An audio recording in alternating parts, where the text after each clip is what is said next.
Welcome back, everyone, to another episode of Rhodium Radio, episode 360. We haven't gone live since last year, but we're back now. Got some more special guests coming soon.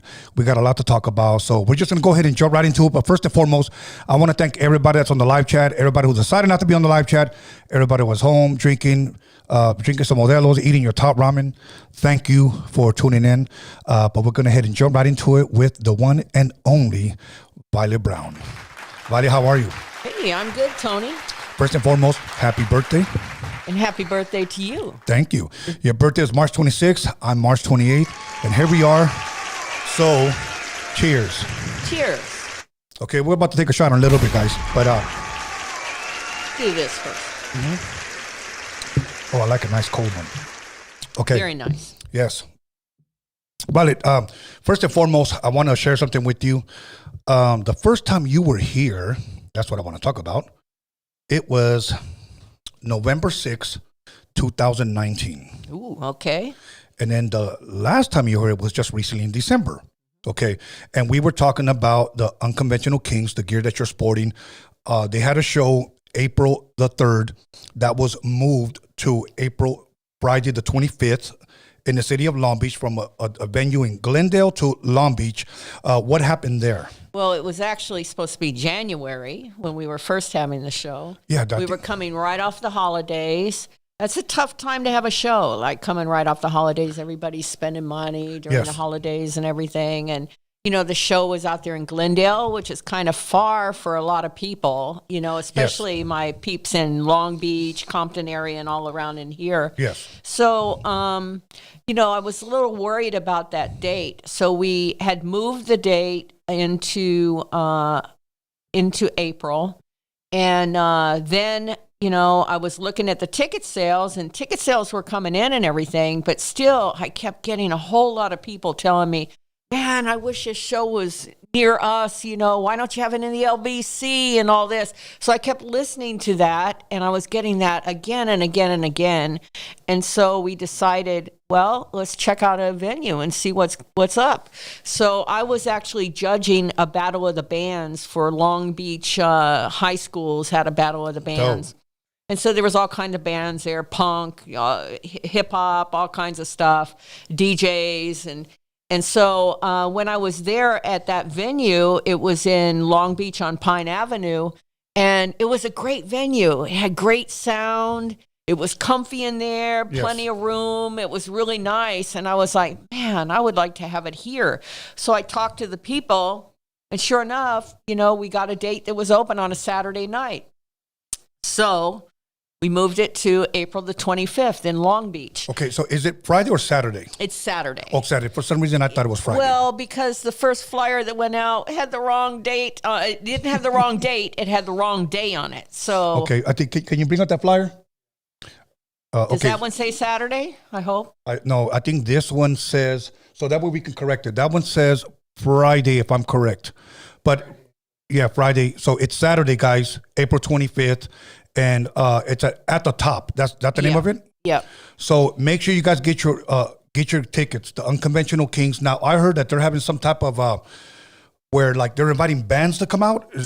Well, that's at a tour that we have coming up. Okay. Yeah. Okay. So it's not this night. I'll touch on that in a minute. No, not this night. Okay. This night here is kind of interesting because they're doing a lot of opening spots around. And, you know, like on the 18th, just a week prior to my show, we're going to be in San Diego at Petco I thought about Park. going to that one.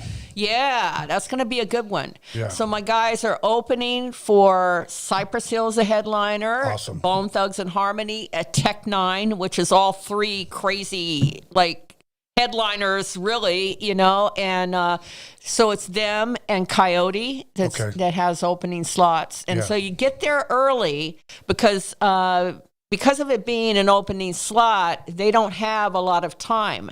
So what they're going to do is they're going to hit that really heavy with all the best shit, really. Yes. And then the following week on the 25th, what you're going to see is a full-on show with everything, all the bells and whistles, all the craziness. You're going to get a little bit of rock, a little bit of rap. They even have a song that kind of slants country a little bit. Like country people like it, but it's the kind of people that listen to country rap and things like that too. So it's not anything corny. These guys are fantastic. They perform live. Everything's live. We're going to have our drummer with us who tours, who does live drums with us when we got big shows. So this is a big show for them. So they're going to bring him out too. That's Wrecker.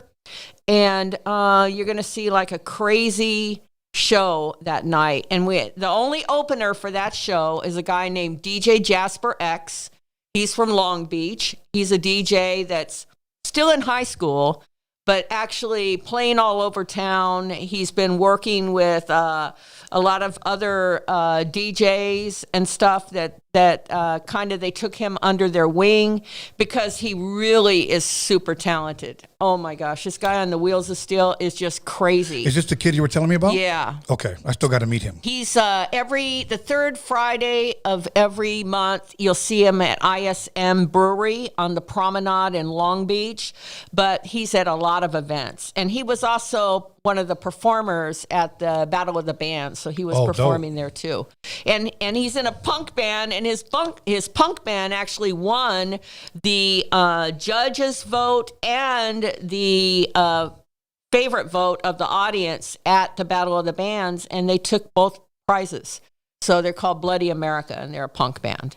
So the kid's really interesting. That's awesome. Well, you know what? I may just tag along to the San Diego show if you guys don't mind, but I would like to go. Okay. So now, for people that may be wondering or are just tuning in, who is Violet Brown, I'm going to recommend you go back to Rhodium Radio and watch episode 9.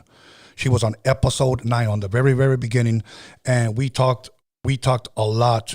Actually, I still remember you cried when we talked about Eazy-E because of his passing on your birthday. Yep. So, yeah, that was a very emotional time for me as well, too. Yeah. I remember when Theo from, I think, 92.3 The Beat announced it, and after that, he just went silent. He just played Eazy-E music, and I just couldn't believe what was going on. Yeah. But, Vale, at any time you want to direct this conversation, just go ahead and go with it, because I'm going to ask questions that I myself want to know. Okay. Okay. Like, I met you through Steve Yano. I've always give Steve Yano his flowers. Yeah. Okay. For people that may not know, I named Rhodium Radio after the Rhodium Swap Meet where he'd sell the mixtapes from. And the radio part was because his stand was like a radio station. You heard everything there. That's right. So I put Rhodium Radio together. So much love and respect. Rest in peace, Steve Yano. He had introduced me to you, I want to say, 87, 88, somewhere around there. So I was a teenager when I met you. But I met Dre in 87 there at his stand. How did you meet Dr. Dre? I think at Steve Yano's stand at the Rhodium Swap Meet. Because Dre was a DJ, and if you were a good DJ and you were anywhere near, well, actually, people would come from far and near for Steve's music, because Steve sold all the shit that you could not get anywhere else, 12-inch singles that nobody else had, but you could go there and get it. And every DJ would go there, and you would get there bright and early. The minute that he set up the stand on Saturday morning, we would be there to get the music, because you needed it for the night at your club. You needed all the new shit. So Saturday night, Sunday night in the club, you were hearing a lot of Steve's music that he brought out there. And that's how I first met Steve, because I was a DJ, and I did that about 26 years. And I was right out there with all the other DJs, which one of them was Dr. Dre. So awesome. Yeah. Well, that's how I met him. And through Steve, I also met Kelvin Anderson, Young MC, Tone Loc, obviously, the whole NWA crew. And then when he would just tell me, now keep in mind, when he tell me, let's go to Audio Achievements, what's that? Well, that's a studio. I want you to meet the fellas. I didn't know who Eazy-E was. I didn't know who Ice Cube was. I just knew who Dr. Dre was because of the world-class Wrecking Crew. Yep. I was a big fan of his. I still am. And then when Jinx invited me to his house, and then he goes, oh yeah, my cousin's living with me. I was like, wow, that's Dre right there. And so I got to see him DJ, and I got to see DJ Quick DJ before, when I first met them, I did an interview in the city of Ventura. I'm trying to remember the radio station's name, 95, 95.5 probably. And the guy asked me the question that nobody's ever asked me. He said, I know you told me you seen Dr. Dre DJ and you seen DJ Quick DJ. Which one was better? Oh, boy. And I said, Dr. Dre, hands down, in my opinion. Yeah. Okay. And then he says, you're a DJ. What about who was better between you and them two? And I said, I'll beat both of them. I just told the truth because that's what I felt. Yeah. But so now. That's what I like about you, Tony. This guy always tells the truth, man. Thank you. I try. Now, you in 1997 introduced me to Tina Marie, and I'll never forget that. Okay. Tina Marie, like to a lot of us, is an idol to us. Rest in peace to her. Yeah. And you brought her to the studio. We did a song for an artist I don't care to mention, and came out beautifully. As a matter of fact, I have it ready to email it to you, the song. Okay. Okay. How did you love that. meet Tina? Well, my partner Carla and I were big fans of Rick and Tina, like big fans. We never missed a show. We were everywhere. You know, if they were playing the Forum, we were buying expensive seats, sitting up front because we had to be there for everything that they did. So I was a huge fan, and I was a buyer for Warehouse Music. So, of course, you know, I was always getting invited to things that she was at and stuff. And I had met her. I remember there was a party for an artist named Carly Simon at Sony at one point, and Tina was there. And that's where I first met her. And I went up to her, and I actually got her autograph and all that stuff. You know, we took a picture that night. And that's where I first met her. But, you know, that was basically just like a fan, you know, her meeting another fan, which what I year was. Would you say that was? Oh, gosh. If you can guesstimate. You know what? I have no idea. Okay. Sometime early 80s, probably, something like that. Okay. But then I had this friend who was involved. Her dad used to own a venue in Orange County. I think it's called, it was that theater in Orange County that was kind of in the round. Old World? What? The Old World? Not that one? Okay. Uh, not Anaheim Celebrity Theater. The Celebrity Theater. Oh, okay. Yeah, That's where I saw NWA. That was that was my birthday party that night. Oh, wow. At that show that they threw for me, which was totally awesome. But anyway, so her dad owned that venue, and she was very tight with Eazy-E and Tina. So, and I knew her. Her name's Annalisa. She has a fabulous pop-up of soul food that you won't believe. I mean, this food is so crazy good. But anyway, she does that. And so anyway, she used to tell me, yeah, Tina, you know, is like my godmother, and Eric was like my godfather and all this. And so she would always tell me stuff about them, and we would talk about them all the time. And, or not Eric, I'm sorry, Rick James. So anyway, we talked about Tina and Rick. Yes. And so this one day, I remember I was having a party at my house, because we always used to have fight parties at my house. You know, awesome. we'd have somebody cooking up, you know, in the kitchen and drinking and the fight on. So the phone rang, and somebody comes to me and they go, hey, somebody wants you on the phone. I said, well, you know, tell them to call back. You know, we're in the middle of this party. I don't want to talk right now. Right. And so they went back, and then they come back to me and they go, she says she's Tina Marie. And I go, what? Tina Marie. So I go to the phone, and I expected it to be a joke, actually. Right. And it was Tina. And she said, yo, she goes, I got your number from Annalisa. She goes, and you know her? And I said, yeah, I know her. And I said, and I'm a big fan of yours, Tina. And she says, oh, okay, well, that's good. She goes, because I'm going to have an independent project come out, and Annalisa told me that maybe you could help me with that. Awesome. And I said, well, maybe, you know. so we set up a meeting to go meet her at her house, and I went and listened to her music. That night we became friends, and we remained friends the whole time through. I used to help her out a lot when she wanted to get her music, like to Clive Davis or something like that. Right. And her management, she had good management, but there were questions that she would ask me sometimes, about the music industry, and I would help her out with things. Okay. And so, yeah, we were with her even the night before she passed. We were with her on Christmas night at Benihana's, and then she died on the 26th of December. It was her daughter's birthday party at Benihana's in L.A., and we were there that night, and she was just so beautiful and radiant. And then it was so hard to believe that the next morning she was gone. Yes. Rest in peace, Tina. What is one thing about her that maybe you've never shared? Like, was she funny? Good sense of humor behind closed doors? How was she with you guys? She had a good sense of humor.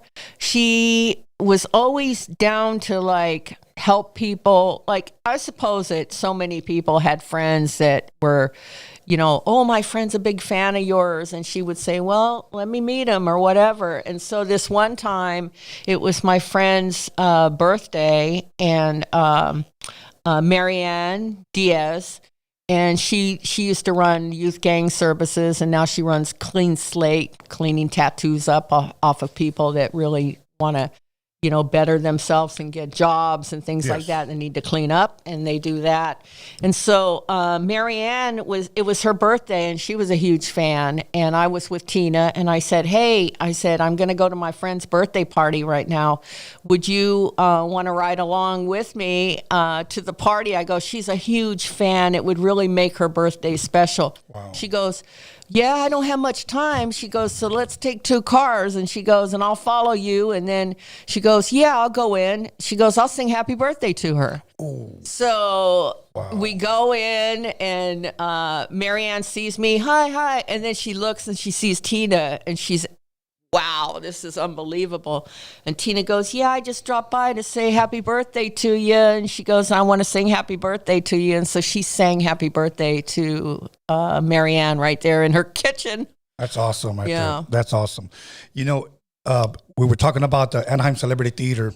Steve Yano takes me to go see NWA. Yeah. This is when Ice-T had dropped the Power album. I saw Everlast, he did Never Missing a Beat when he was a Rhyme Syndicate. I saw the DOC perform when he was drunk and walked off the wrong side of the stage. Then I saw King T, Mixed Master Spade was there, DJ Pooh, DJ Aladdin was on the turntables, and they were doing a live video shoot of the song Act the Fool. Okay. Then NWA come out next, and then Ice-T. And then the next day, NWA, they were the headliners. Yeah. But that was the first time that I had ever met Jerry Heller, and he walks in, tall dude. I was sitting down with trench coat. Yeah. And for some reason, I think I was like 19 or I had just turned 20. I thought he was a pretty intimidating guy. Yeah. He walks in, he goes, let's go. And the guys get up, they go. Now, how did you meet Jerry? What was your relationship with him? I met Jerry Heller through, I think in Macola Records or something, the first time I ever met him. Uh-huh. So it was before, I think, NWA. Uh-huh. And then, after he started working with NWA, then I was around him quite a bit, But Jerry was always like, he was like Eric's, I've always called Easy Eric, because I met him as Eric at the swap meet. Yes. And so when I met him as Eric, it's kind of hard to switch a name, after you're calling somebody a certain name. Tony. I don't say Tony the Wizard too much, but he is the wizard. But anyway, so I always called him Eric. And then Eric, when he would have things, like meet and greets and things in the music industry, I would be there because I was in the music industry, and I would come up to him and go, can I get your autograph? Playing along, because he was already my friend at this point. Yes. And he goes, yeah, Violet, you can have my autograph. And he goes, and he would always sign it Eric, and then he would sign a bunch of lines underneath of it with a Sharpie. He goes, you're the only one I sign that Eric all the time. Ooh. So I got like a bunch of pictures from him, Eric. But anyway, What was Jerry Heller. Yeah, Jerry Heller. So Jerry Heller was a guy that was always around inviting me to all the stuff for NWA because I was in the music industry and a friend of theirs. He just always made sure that I was in the house. And so I would go up to his office, and he was very good to me, Eric, you know. And I mean, Jerry was very good to me. Yes. And Eric saw him as a father figure kind of thing. Yeah. So... yeah. Okay. And I don't know any of the controversy or anything, you know. Yeah. I've heard things, but I don't know any of that. I just know that there was a love between those two, for sure. You know, when his birthday comes up or the date of his passing comes up, I post some stuff because I had good memories of Jerry, mostly in the late 90s when I got a chance to know him. His book came out. He autographed his book, gave it to me. So I had good conversations with Jerry. So I don't know any of the other stuff that people accuse him of. He's a thief, he's this and that. But I do get a lot of hate when I post him up. F that guy, fuck that mother, you know, all of this crap. And I'm just like, yo, bro, I didn't know him like that. He was cool with me. I was cool with him. Yeah. I mean, one time we did have an altercation, and I never shared this with you. You know, he calls me up. And he starts cussing me out. And this is in 1997. I'll give you the full story afterwards because I don't want to mention the rapper that did us dirty. Okay. So he calls me up and he tells me, if you're a fucking real Mexican, you'll show up to my house. And I was like, give me your fucking address. So I drove down there. He comes out. He turns around and he goes, touch my back. And then I said, touch your back? He goes, touch my back, my waist. So I touched it. He goes, I have a 9mm with bullets that have your name on it. And I said, okay, Jerry, what the fuck is all this Jerry Heller said that to you? Yeah, Jerry Heller said that to me. And I said, okay, cool, whatever, bro. Whatever. Get in my car. And I remember I looked at his license plate and it said Ruthless. He had a Jaguar. Yeah. So we get in, we go to a bar, and he starts pouring these vodka shots with a lemon peel on them and start drinking. What happened was we had this artist that I was producing. He had a record deal for this guy. Okay. Come to find out that the guy that was getting ready to sign this artist was only doing it as a favor because he owed Jerry a favor.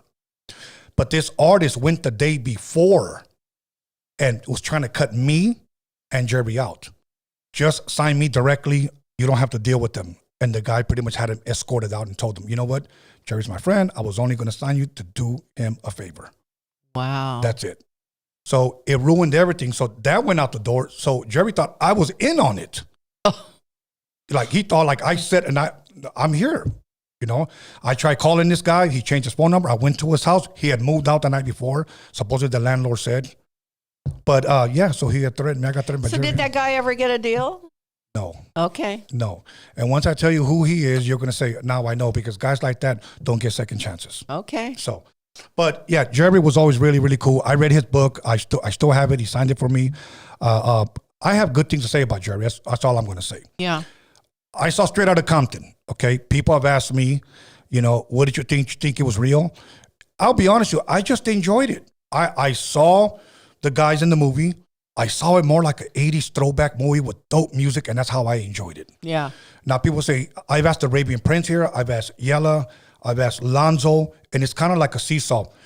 It's close, nowhere near close. Lonzo, it's a fucking joke. So, what are your thoughts on Straight Outta Compton from what you know? Well, first of all, they wanted everything to be so legit with that movie. So they got a lot of people to consult them on the project. Mm-hmm. So they had called me because they knew I was working in the music and I was working in the store during the time NWA first came out. And they said, we want it to be so legit when we show the record store. Can you kind of give us the vibe of what would have been on end caps and what kind of displays would have been in the store at that time? Oh, wow. And I was like, sure. So, you know, I worked out something for them. I showed them the type of bins that would probably be there and each artist that would be on those during that time. Yes. And so they go, okay. So they said, you're a consultant now or something. So they invited me down to the set. I went down and hung out and all that. And I enjoyed the movie a lot. Me too. You know. And the movie did extremely well. Yes. So a lot of people enjoyed that movie. You Yes. know, it was number one, I think, the week that it dropped, Yes. you know. And so I'm just like you with the movie. I just loved it, you know. And everything was like they had a scene where people were bulldozing over, you know, the CDs, music, the the cassettes, CDs yeah. and all that because of the censorship of Yeah. music. And that was all legit. You know, they set things up to be as straightforward as it Yes. could be for that movie. I'm So- trying to remember his name. The guy that played Jerry Heller, he did a great job. Oh, yeah. I remember you called me and you told me. Paul, I know him as the Big Fat Liar. Remember that movie? yeah. Oh, gosh. I can't remember his name right now. But she just said her name. I Yeah. said his name. Look at, Paul Giamatti. Paul That's Giamatti. right. How could we forget? I forgot. Oh, my gosh. I just want to say the Big Fat Liar because my kids love that movie. Yeah. But okay, now I had Yella here, and he told me something. I had him like 3 times, and he said that when he saw the poster, I guess the promo one, Yeah. it was just Easy, Dre, and Cube. Easy, Ren and Yella were not on it, and he goes, "I finally said something." He goes, and then they put us on there. And I go, "But they were portraying. They had somebody portraying you in the movie. How could they not put you in the poster?" He said, "I don't know." So I talked to Arabian Prince. Hopefully he just come back. He comes back here, but he told me that they were already having somebody play him in the movie. He said, and when I found out, he said, I hit up Cube and I said, okay, then I want to get paid. He goes, and he just took me out. Oh, wow. And I was like, oh, all right. You know, so yeah. Wow. So there's some people that have good things to say about it, bad things to say about it. Me, I enjoyed the movie. I thought it was dope. Yeah. So You know, I can only speak on what I know from people. A lot of guys that were in the music industry, that there was a lot of controversy around. I didn't know them in that way. Suge Knight was always good to me. Jerry Heller was always good to me. You know, Russell Simmons, there's a little controversy there. He was Yeah. a good man to me. So I don't know them in that way. right, You know, right. yeah. Did you ever meet Puff? Yeah. Yeah. Oh, you got And he was a nice guy to me too. I mean, you know, I got invited to some of his parties, not those parties, but some of his record parties at his place, at his soul food place in New York when I was there. And he treated me really well. The first time I ever met him, I think, though, was there was a big concert at the House of Blues in Hollywood, and that's the night that it was like a death row night. So, Okay. so Suge was there, Tupac was there. You know, it was a who's who of the rap game. You know, Okay. and I believe that's the night that I met Diddy too, because he was there too. And there was a guy, Carla and I were sitting at a table upstairs there in the House of Blues, and she goes, hey, there's a guy over there. He just keeps trying to get your attention. And I was like, where? And she goes, over there. So I look over, and I was like, oh, okay, hey. You know, I waved back at him, and I was like, I'm not exactly sure who that is. And then I look again, and I go, oh, yeah, that's Puffy Combs. That's Yeah. Puffy, you know, Yeah. so, yeah. Okay. You know, it's funny because when Bad Boy was hot, you know, with Biggie, then you had the Death Row crew at that time. They were both hot. I had Soren Baker here, and at that time, he told me he was working for the Source magazine. Okay. And he said, you know, he goes, when you read about it, it looks like it's Bad Boy Records and Death Row were like neck to neck. He goes, and it wasn't true. He said, Death Row was definitely outselling them. Yeah. But he goes, but we were making it look like they were right there with each other. Right. I didn't know that. I was just believing what I was reading or seeing, you know, Right. that they were. But, you know, when you think about Suge, okay, I've never met Suge. I was in the same room with him one day. There's a lot of people there, but I never actually went up and shook his hand. He had Nate Dogg, the Dog Pound, Snoop, Tupac, Dre, everyone. And yet people were saying, oh, he's ripping us off, I'm leaving, and this and that. I don't know if that's true or not, okay? But what I will say is that he probably had the most talented crew ever. Yeah. Okay? If I was him, and I'm not him, but just hypothetically, I would have treated my guys right because we can go a long way with this crew that we Yeah. have. and things went sour and went south, and now he's locked up. Yep. Is he ever going to get out, you think? I imagine at some point. Yeah. I mean, I kind of hope he does because he's been in there a long time now, so, I mean, I don't know. I think he's pretty much served his time, but he's still there, so I don't know. Okay. Pac, you ever have any kind of relationship with Pac? No, I talked to him several times at different things that we went to. I remember the most memorable thing about him. Well, two memorable things. I remember that I was in the South Bay Galleria, and they were filming Poetic Justice somewhere around here. And he was in the South Bay Galleria for something, and I don't know how I ended up there with Eric, but I was there with Eric Easy, really? And he was there at the same time, and we were walking through the mall, and people were noticing the difference. People were noticing Eric. They weren't really noticing Tupac so much, right? At that point.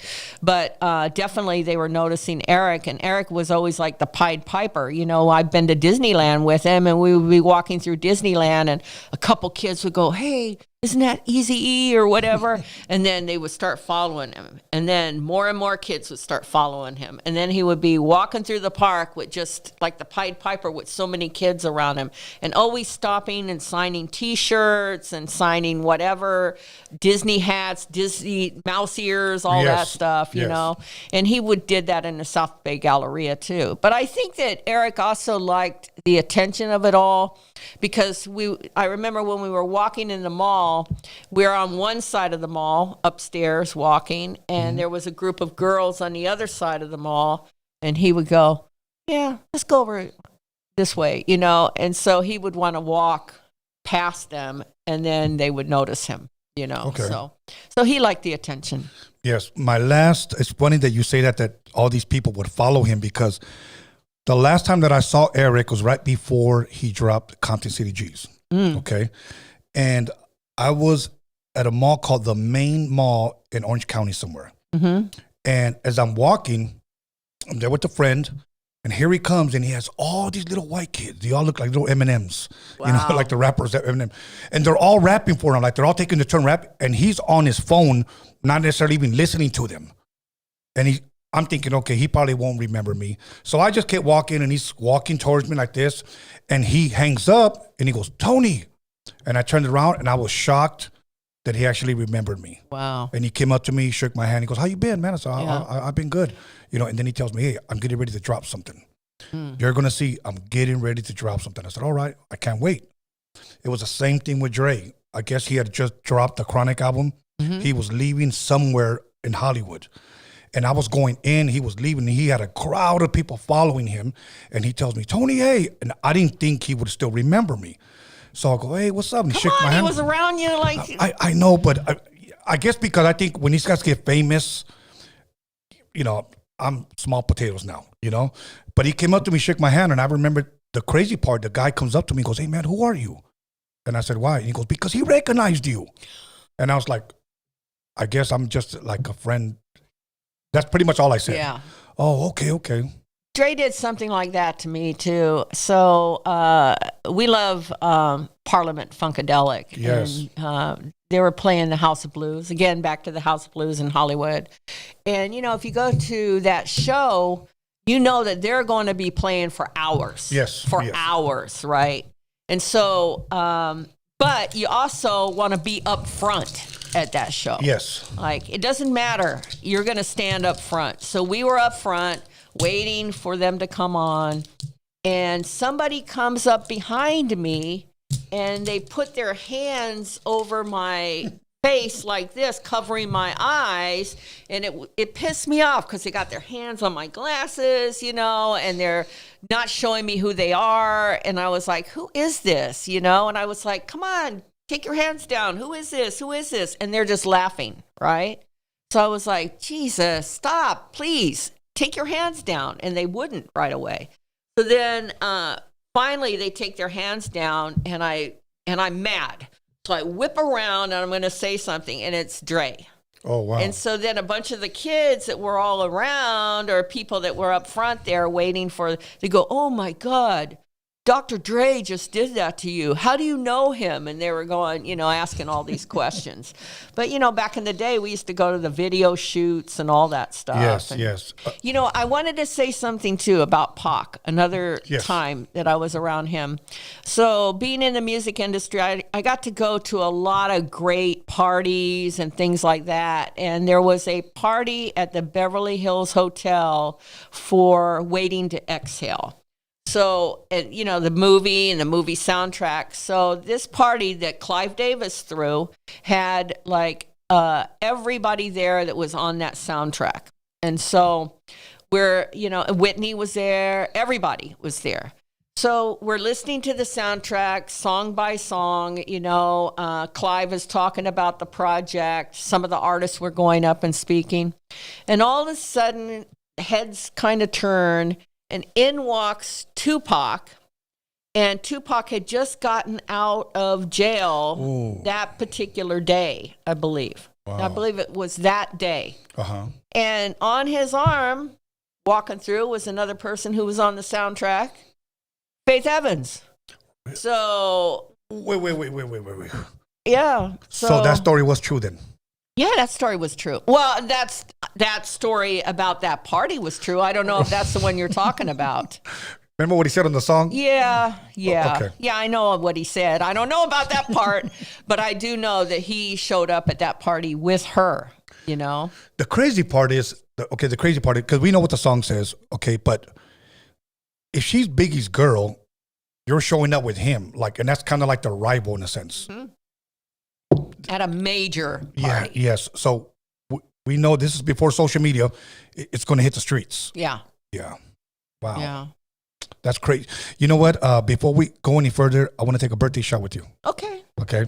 So I just opened up this bottle of Don Julio. I'm going to serve you and Carla first. Okay. And here you go right here. And then you can serve her. Oh, that's a big one there. Yes. Oh, I'm sorry. Sip on it then. No, that's okay. Just sip on it because I like to sip on mine. That's good for you. Want more? You can have more whenever you want. Okay. You can have more whenever you want. There was something I was going to ask you, but it'll come back to me. Now, let's go ahead and toast. First and foremost, I want to tell you once again, happy birthday and many, many more years, Violet. Thank you for always being my friend. Thank you, Tony. I got to chase mine. Smooth. There's another one that I recommend. It's Patron. I think it's called Extra Anejo. Okay. It's almost like drinking like a tequila cognac. Okay. It's pretty damn good. Those classes, I manage some classes at the beach, and we're on jump boots and stuff on the weekends. And one of the jumpers out there, Maria, her and her son are like tequila, like gurus of tequila. They know everything about tequila. So every time that she's coming out there, she's bringing something for me to try, always something new. And she has the most amazing tequila. I can't even believe how many tequilas there are. Yes, there are a lot now. Wow. A lot, like colognes, you know? Yeah. That and whiskeys. No. I like whiskey too. Yeah. But I can only drink whiskey like with dark beer. Yeah. Okay. You know, I like that. But, I don't know too many dark beers. Like when I go to a brewery, sometimes I'll say, do you have anything that tastes like a Hefeweizen? And then they'll kind of bring me like tasters. Yeah. And then if I don't do that, give me something dark, something that tastes like a root beer or chocolatey or like a coffee. And then they'll kind of like, because I don't know names of beers. Right. And they'll say, well, it's this much percent. I don't care, bro. Just give it to me, I don't know nothing about IPAs, I think it's what it's called. Yeah. I don't know anything about that. But I do like tequila. I do like Mexican beer. So here we are. Other than that, Violet, there was something I was going to bring, but it'll come back to me. I was going to bring up. But now the Wu-Tang series, was that on Netflix when they had that woman portray you? They put you in this? Mm-hmm. Okay. Yeah. Did you know about it beforehand or? No. Okay. No, I did not. I'm at home and I'm checking my text messages, and it was a I think it was a Thursday morning. I'm checking the text messages, and I see a text message. The first one I see is from my friend Nahalia. Shout out Nahalia. And she says, "Oh my gosh, did you see the Wu-Tang last night, an American Saga?" And I said, "No, I haven't seen it yet. I know it just aired the new episode at midnight last night." I said, "No, I haven't seen it." And I guess she watched it like new every week or whatever. Yes. So she says, "Oh my gosh, there's this woman and she's portraying you on the show." And I said, "What?" She goes, "Yeah, she portrayed you, Violet Brown, on the show." I said, "Girl, I gotta go." So I like hang up. I had called her about it. Right. Because she said, "You gotta call me about Wu-Tang." So then I was like, okay, I gotta see this. So I was able to find it, because Netflix. Right. And I watched it, and I was blown away because the thing that really blew me away is when Violet Brown handed her business card to RZA at a conference in New York. That's the scene or whatever. Yes. She hands him the business card, and I look at it, the business card, and I see the colors from my real business card. Oh, wow. And I was like, that looks like my real business card. And so when I had it on my phone, I got it on my phone and I could blow it up a little bit. Yes. I was like, that is my business card. What the wow. Can I say fuck on here? Yeah, you can say whatever the fuck you I said, want. what the fuck? My business card, So then I called somebody that worked over at Shade 45 that's really close with RZA. And I said, I got to ask you about this. I said, he had my business card. I said, why? How did this happen? He goes, if you're important enough to him in his mind to put you in the show, right, you were important to him. And so, yeah, he saved things like that, and I was like, whoa, I can't believe it. So then I hit up the actress that portrayed me, and now we speak on Facebook and on Instagram and all that. That's awesome. You know what? Because they told me, hey, Violet Brown. And I had to check it out. Yeah. Shout out to Zoe Mann. She's got big things happening. Awesome. Okay, now the other thing that I wanted to ask you, and again, these are my questions. Eminem gives you somewhat of a shout out, How did that happen? Did you know beforehand, or what happened with that? Who was it that called me? Steve, right? Yeah, Steve from Interscope calls, and he says, Steve Berman.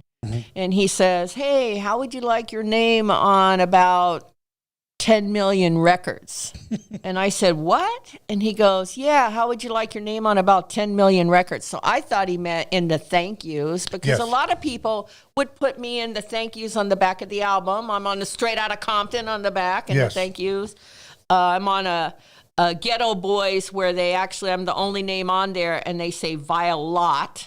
Not Violet, but Violet. And so everybody always teases me about that. They go, what up, Violet? A lot of people.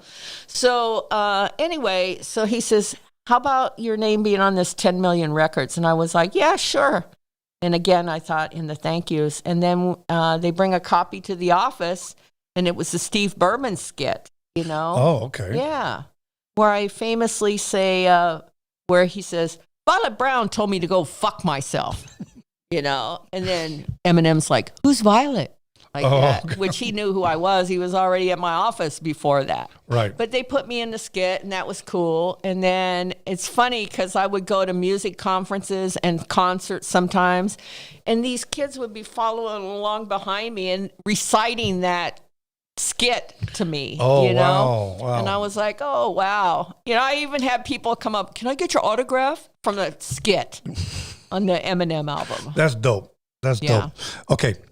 I'm going to shoot you some questions, okay? Okay. And give me the first person that comes to your mind. Oh, Lord. Okay. Okay. So I'm going to mention a sport. Okay. And then when I say this sport's name, the first person that comes to your mind about the sport, or the person that you would think he's the greatest to have ever done it for that sport. Okay. Okay. Take your time. Here we go. Basketball. Kobe, Magic Johnson. Okay. Oh, Kobe. Okay. Baseball. Well, right now I got to say Otani. I mean, Otani. yeah. Okay. Boxing. Muhammad Ali. Football. I'm not a football person. Okay. Here we go. Rapper. Oh, that's too hard, dude. It's just too many that I adore, and I think they're just the greatest. I mean, and there's different styles of rap to me. Okay. That was important. Nas was great, you know, for what he's doing. Right. You know, NWA, the greatest rap group, in my opinion. Well, Public Enemy was up there with him, in my Definitely. opinion. You know, EPMD. I mean, there's just too many. Like, for an example, most rappers here, when I mention like boxing, they'll say like Mike Tyson. If you're Mexican, they'll say Julio Cesar Chavez. Yeah. If it's football, they'll say Tom Brady. If it's basketball, they'll say Michael Jordan or the GOAT, the Black Mamba. Okay. When I'm older, so I say Muhammad Ali. Right, Muhammad Ali. Okay. Yeah. That's probably the first person that will come to mind because he would always say, I'm the greatest. Yeah. Basketball, the first person that comes to my mind would always be Jordan. Yeah. Okay. But now, baseball, I have to say, I would have said Babe Ruth back in the days, but no, we have Superman. Yeah. We have Otani. Yeah. Okay. Well, Babe Ruth, that goes without saying. I mean, you know, yeah. But, I mean, right now, I guess Otani's the man, pretty much. Yes. Well, the Dodgers is full of stars. So, you know. Absolutely. Yeah. So when it came to rap, they asked me, I had to say two guys, KRS and Rakim. Oh, my gosh. Okay. Yes. So now there's rappers, especially 50 Cent, that will say the greatest who have ever done it is Eminem. That's what he says, and there's a lot of other people, but that's their opinion. So Eminem's great, and he had great sales. But, I mean, I bow down to guys like Rakim, you know? Yes. And, yeah. Okay. Now let me ask you this: if you had to, who's the greatest DJ you've ever seen Live? live? Yes. Gosh, I used to go to a lot of DMC competitions in New York during a new music seminar. Were you at the one with, was it Cash Money and Joe Cooley? Yes. Joe Cooley is amazing. I've always said this: it's Tony G, Joe Cooley, tie and tie. I don't see one better than the other. It's a tie. I even went as far as saying that these guys need DJ statues here in LA. Oh, yeah. So that's just me, though. Yeah. I think in that new music seminar, Joe Cooley won that battle. Yeah. You know, a lot of people like to say, oh, it was an East Coast, they were biased because he was from Philly. And I saw it, and I think the DJ was great, Cash Money. I think he's great. But Joe was just on a whole other level, man. Yeah. Yeah. So, you know, and I had him here. I had the pleasure of interviewing him here. And Joe doesn't do interviews. And he was very, very nervous. Now, I've been knowing Joe since I've been like 14 or 15 years old. That was like my DJ mentor. Yeah. But he was very, very nervous, and he didn't want to do the interview. But I can tell, and if he's listening, I love you, my brother. And I love him too. Yes. Joe, you know. Yes. I can tell that he never recovered from that loss. Like, there's still a little bit of that. I won that motherfucker. Yeah. You know? And you did. Yeah, he did. Yeah. What I loved about it, that they gave you a belt. Yeah. Man. Yeah. You know, I'll say too, we never missed a Tyson fight ever. I love Mike Tyson. We love Mike Tyson too. You ever met Mike Tyson? We love Lennox Lewis too. I mean, Lennox you know, Lewis. like Vander Holyfield. yay, Vander, look at her clapping over there. So Vander Holyfield, he invited us to his house on 4th of July because he was having a big party at his house. And so Yes. we fly out there. And, you know, it was great for me because a lot of athletes were also aspiring rappers, or they were starting a rap label, or they Yes. had a homeboy that was a rapper, and they got to me to kind of give them some kind of pointers. Holyfield was dabbling in the music industry. A lot of people were dabbling, you know. Yes. Even back in the day, Rodney King was dabbling. And so he was coming to my office. And when he would come to my office, everybody would be walking by the door. He was like bigger in my office than a lot of gigantic artists that came. You know, people all wanted to see him, Yes, you know. yes. And Suge Knight, when he came too, that's another one where people were just kept passing by on my office door, peeking in, you know, because they wanted to get a look at it. Right. But yeah, so where were we at with this? About Mike Tyson. Oh, yeah. So Mike Tyson, you know, we were around him a lot too at various different parties. And whenever we were around Mike Tyson, Carla would grab him, sit down and talk boxing with him. And he loved it, you know. He would just sit there. And I was like, where are they at? Oh, they're still at the same table talking about boxing, you know. I wish I could have been a fly on the wall because I love boxing. That's my number one sport. Yeah. Okay? It was ours too. Okay. And then after a while when, like, to me... Yeah, Dodgers, yes. To me, the promoter that put on the best fights throughout the 90s, in my opinion, was Don King Vision. Man, he had championship after championship. You know what? And I still have all my videotapes because I used to record them all. Yeah. I really do. The next room. Yeah. Okay. I remember like Julio Cesar Chavez, I paid $700 for my ringside ticket when he lost to Frankie Randall. I cried that fucking night, you know? And I remember...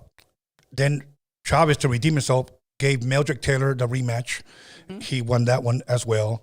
And then I thought he lost when he fought Pernell Whitaker. Mm-hmm. I was one of the realest ones, and I was hated by my own because I said the truth. Yeah. You know? But I'll tell you who I was not really a fan of, okay? Okay. Let me say it this way. I thought he had amazing skills. But just don't give him the fucking mic. De La Hoya. Oh, yeah.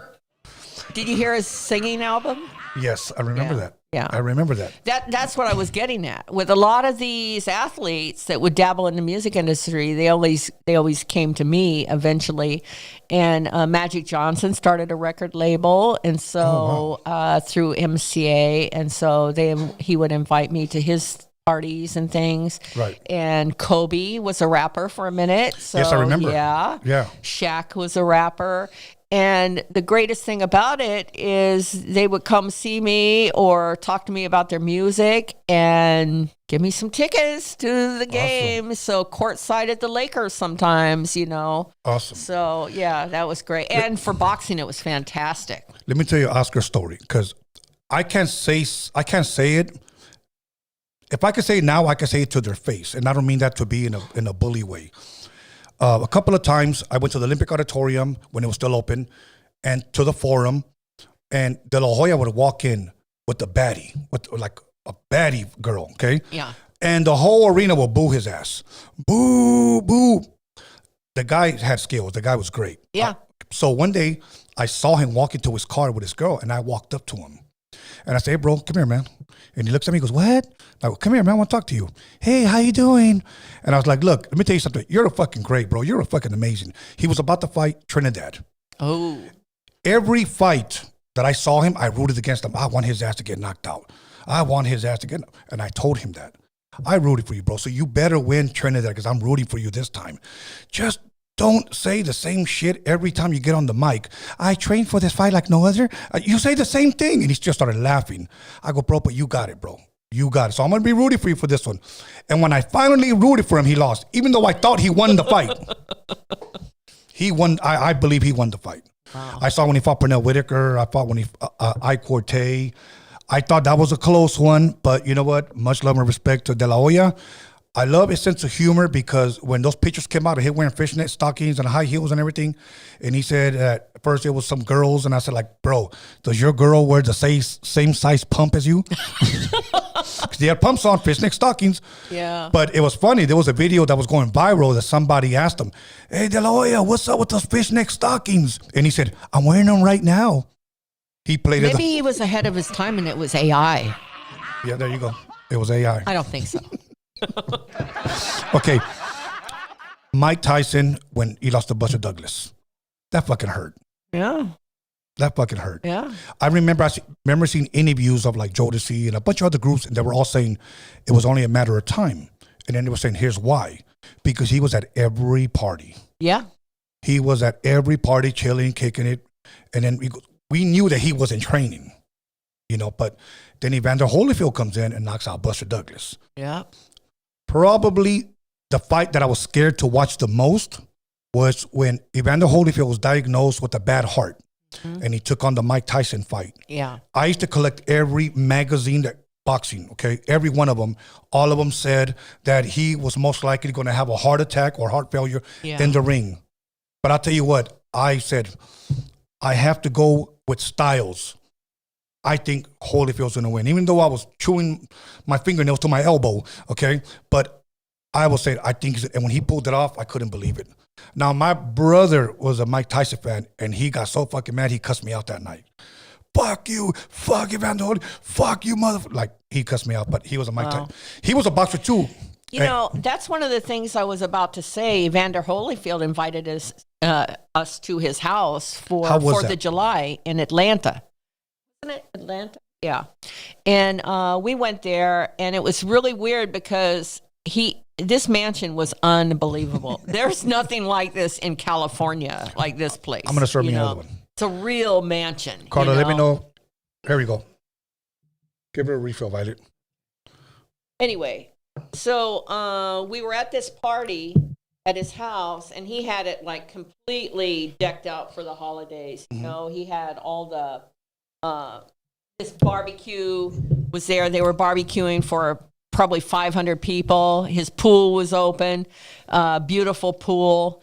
And actually, his pool was not open, but he told us that we could invite her family that lived in Atlanta. So we invited them. Wow. And one of the little kids said, "Can I go in your pool, champ?" And he goes, "Yeah, nobody's in there, but you can go in the pool," you know. So she got to go swim in his pool. That was an Olympic-sized pool. And that night, he puts on, and people, if you're listening to this and you're from Atlanta or you know about this, you know what I'm talking about. He would have a fireworks display from his house that the whole city shut down. People got out of their cars, left their cars in the middle of the road to watch his fireworks display. And it was like something magnificent. You think Disneyland's great with their fireworks, or you think the Hollywood Bowl is great. Yeah, those are great, but not like Holyfield's firework display. Wow. And that was like a traditional party that he had every year, and he invited us. That's not the pool where they filmed Pumps of the Bump. Remember that one? Well, that was probably Hammer's pool, maybe. Okay, you know Hammer. Did you ever ask him, why did you wear those Speedos? Remember there was two different... No. There were two different versions of that video. Yeah. And on one of them, he just had his gloves on and his Speedos. Yeah. And I was just like, okay, dude, I love the song. I don't know. I don't want to see you like that, though, homie. So yeah. But Evander Holyfield was on there, and I think Riddick Bowe, was even in that video. Like, they had a cameo. But yeah. But now, boxing, would there ever be another Mike Tyson? Well, probably somewhere along the line. You know, I don't know. I don't see that right now. Okay. Yeah. Are you a UFC person? No. Okay. No. My son was watching the UFC fights. So you know why I'm not? Because I know I would be totally sucked into that, and I would be like a crazy fan or something, and I don't have time. True. I'm going to ask you a question that I asked B Real. I had him here last, maybe about 9 months ago. I had him here. And much love and respect to B Real from Cypress Hill. Every time I call him, okay, he just shows me nothing but love. And if I ask him to come down, he'll come down. Every time, okay? You know, I send him a text and I hear back from him almost immediately. Yes. You know, like, and it's always something favorable, you know, like I knew that they had some opening slots, or they really didn't have an opening slot for the show in San Diego, but we had done the podcast, and he really likes my group, Unconventional KINGZ, a lot. And so we did his podcast, and he said, I want to come to your show and all that. So we'll see. I know he's away right now. Yes. Yeah. But maybe he'll be at the show. I don't know. We're going to try to get him there. But, you know, Be Real, when I called him up and I said, we really would like to talk to you about an opening slot on this tour. And he says, okay. He goes, I'm going to connect you with my manager. And he did. And next thing you know, we're opening for that show. You know, but awesome. You know, my guys too had been out opening for shows for Tech Nine for a while now. Yes. So definitely they have that big audience, you know, that the big Tech Nine audience has already been seeing them. And now they're doing the thing with E40 and Tech 2 on the Strange With It tour.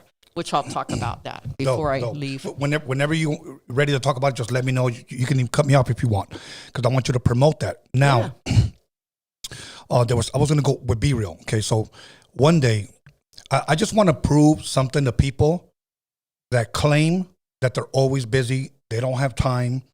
There's times, like, there are calls that I waited for that I don't wait no more. Yeah. I made it a fact this year, I'm done with you, pal. You know, when I see the number come up, either I block it, delete it, whatever. I've had people that I've worked with. I've called them to forward my call. 3 days later, I hear from them, hey, what's up? And I really want to say, Violet, look, bro, you called me, begged me to work with you, but now that I've kind of like did everything that I had to do for you, now you want to ignore me. You were in and out of reception. You know, you barely saw my text 3 days ago. I text Be Real one day because I wanted him here. And I go, hey, bro, when's a good time to give you a call? I just need about 2 minutes of your time. I respect his time. Mm-hmm. And he said, almost immediately, hey, Tone, I'll hit you in 3 days. I'm in Colombia. I'm about to take the stage. He texted me.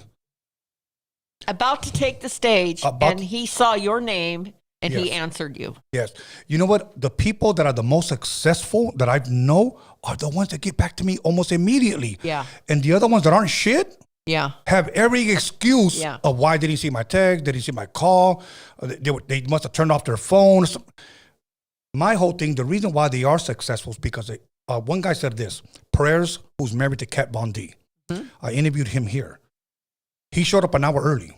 And I said, you didn't have to come an hour. You could have came 15 minutes before. And he said, no, I respect myself and I respect you. Yeah. And that's why they're successful. Yeah. You know, so let me ask you this, Violet. So here's the question that I asked B-Roll. I said, I know you've met everyone and probably worked with everyone. So was there ever anyone on your podcast that you've interviewed or that you met that you were geeked out about? And he said yes. And actually, it was surprisingly, one of them was like a country singer. I don't recall the name, but if you just want to check it out, it was the last interview that I did with B last year.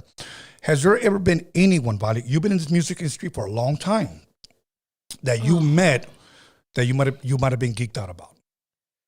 Well, I was geeked out about meeting Muhammad Ali. You know, back when Hammer was taken off and just taking the world by storm, he was asked to do all kinds of crazy things. And he was asked to perform for Muhammad Ali's birthday party. Really? And I think that was the 50th birthday party. Oh, and they actually had that on TV too. They recorded the whole show.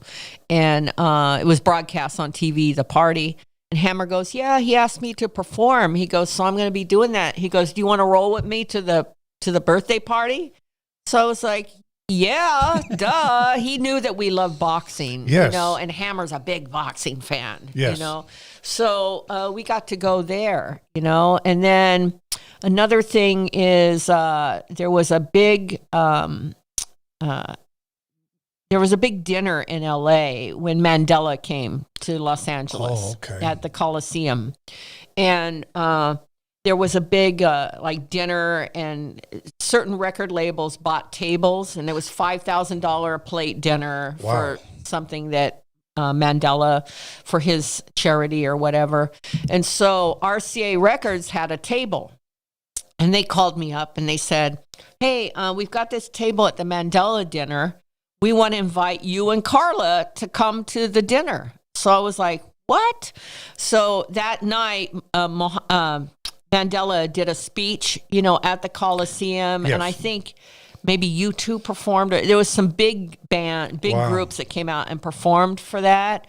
But we were at the dinner, and we were at a table, and that was next to Muhammad Ali was there that night. Diana Ross was there. Wow. Quincy Jones was there. Mandela was there. So we got to meet Mandela himself. And it was just a who's who, you know. So I was in the room with all those people. But, you know, there's, you know, I geek out about all kinds of stuff. I totally geek out anytime it's Joni Mitchell related, because I love Joni Mitchell's music so much. Yes. And so anytime that I'm able to be around her, I totally geek out on that. So yeah, just depends. Is there anyone that you want to meet that you haven't yet? Oh, I'll give you two of mine. Number one, Clint Eastwood. okay. Number two, Sylvester Stallone. Oh, really? Okay. Those two they're like my childhood heroes, along with growing up, Muhammad Ali, George Foreman, Kid Norton, Yeah. Joe Frazier. Yeah. All of those guys were my heroes. You know what? I kind of geeked out a little bit too in calling into the radio station to talk to people sometimes. Okay. Like I remember calling into the radio station to talk to Tech Nine on the radio, and that was like, I couldn't believe I was talking to him because I just thought he was genius, at the time. Yes. And I was able to, I had the phone number of how to dial in, like to the Wake Up Show and stuff like that.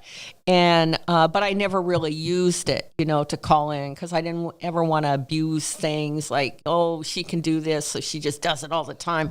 But that night I used it to call in to talk to Tech Nine. And that's before he actually came to my office and sat down with me. But I was geeking out a little bit talking to him because he was just amazing, I thought, Yeah. And, there's people behind the scenes. Like I love singer-songwriters a lot. Okay. So Diane Warren, I met her and I geeked out over her because she's an amazing songwriter. I met Paul McCartney from the Beatles. I geeked out over that. I was funny. I was just bumping Paul McCartney the other day, but the Wings, the group, remember? Someone's knocking at the door. Yeah. Somebody. I was just bumping that the other day, so you bring them up. How was I it? met Barbara Streisand. I geeked out over that. I mean, Really? Yeah. Okay. Now you don't have to name names. You ever meet somebody and they like, fuck that person. He was an ass. Yeah, there's been some of those. I don't want to name No, names you on don't those have to. people because I always believe that I don't want to ever talk about controversy like that. Of course. Yeah. I get it. I met Sugar Ray and he didn't want to take a picture with me. Sugar Ray Really? Leonard. Yeah. He didn't want to take a picture with me. Now, I just said, look, bro, I'm a huge fan. Okay. And he goes, why are you a huge fan?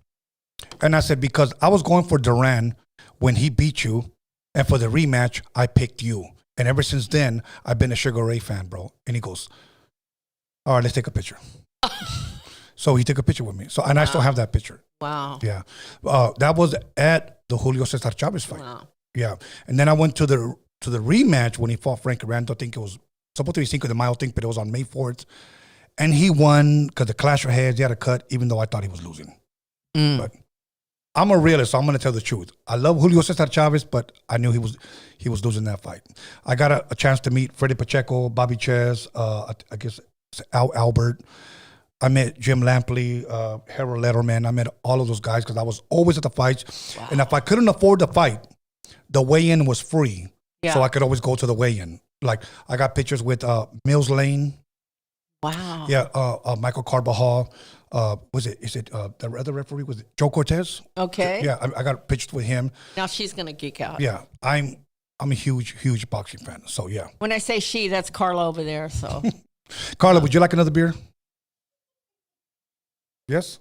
we can have it after. Okay. Yeah. Okay. Cool. Ellis, can you bring me one? Appreciate it. But I'll open it over here. But now as far as, okay, let me see. Where do I want to go with this? Because I'm trying to be mindful of the time because I know you told me. That's okay. I already Okay. changed my thing for later if you need me to be here. Okay. Thank you. Now, as far as, let's talk a little bit about, you had some notes there you wanted to cover. Sure. If you want to, let's bring Well, it up I now. have notes because I want to make sure and get these dates correct. And the reason why is because my guys, the Unconventional Kings, have so much stuff going on that it's like a whirlwind right now. So this is all like, they just got off of doing a little tour on their own, and they're always out on the road as much as possible. But right now they're recording. They've been in the studio trying to finish up some songs for a limited edition album that's coming out, which is, well, I'll get to that in a minute. Let me just go straight down from these dates so I get it straight. So 4/18 at Petco, we already talked about that. In San Diego with Cypress Hill, Bone Thugs and Harmony, Tech Nine, Coyote, and Unconventional KINGZ. And get there early for that show because you don't want to miss them. They're really something, you guys. You can't believe it until you actually see it. And they're going to pile a whole lot of greatness into like about 20 minutes, I think. Yes. Yeah, so they're going to fill that 20 minutes with pure heat. So you want to get there for that. And they play live. They're amazing. And then on 4/25 in Long Beach in the LBC, Violet Brown presents the Unconventional KINGZ. So that's coming up, and that's going to be on the historic Pine Avenue in Long Beach. And opening will be DJ Jasper X on the Wheels of Steel. 17-year-old whiz kid, amazing, And for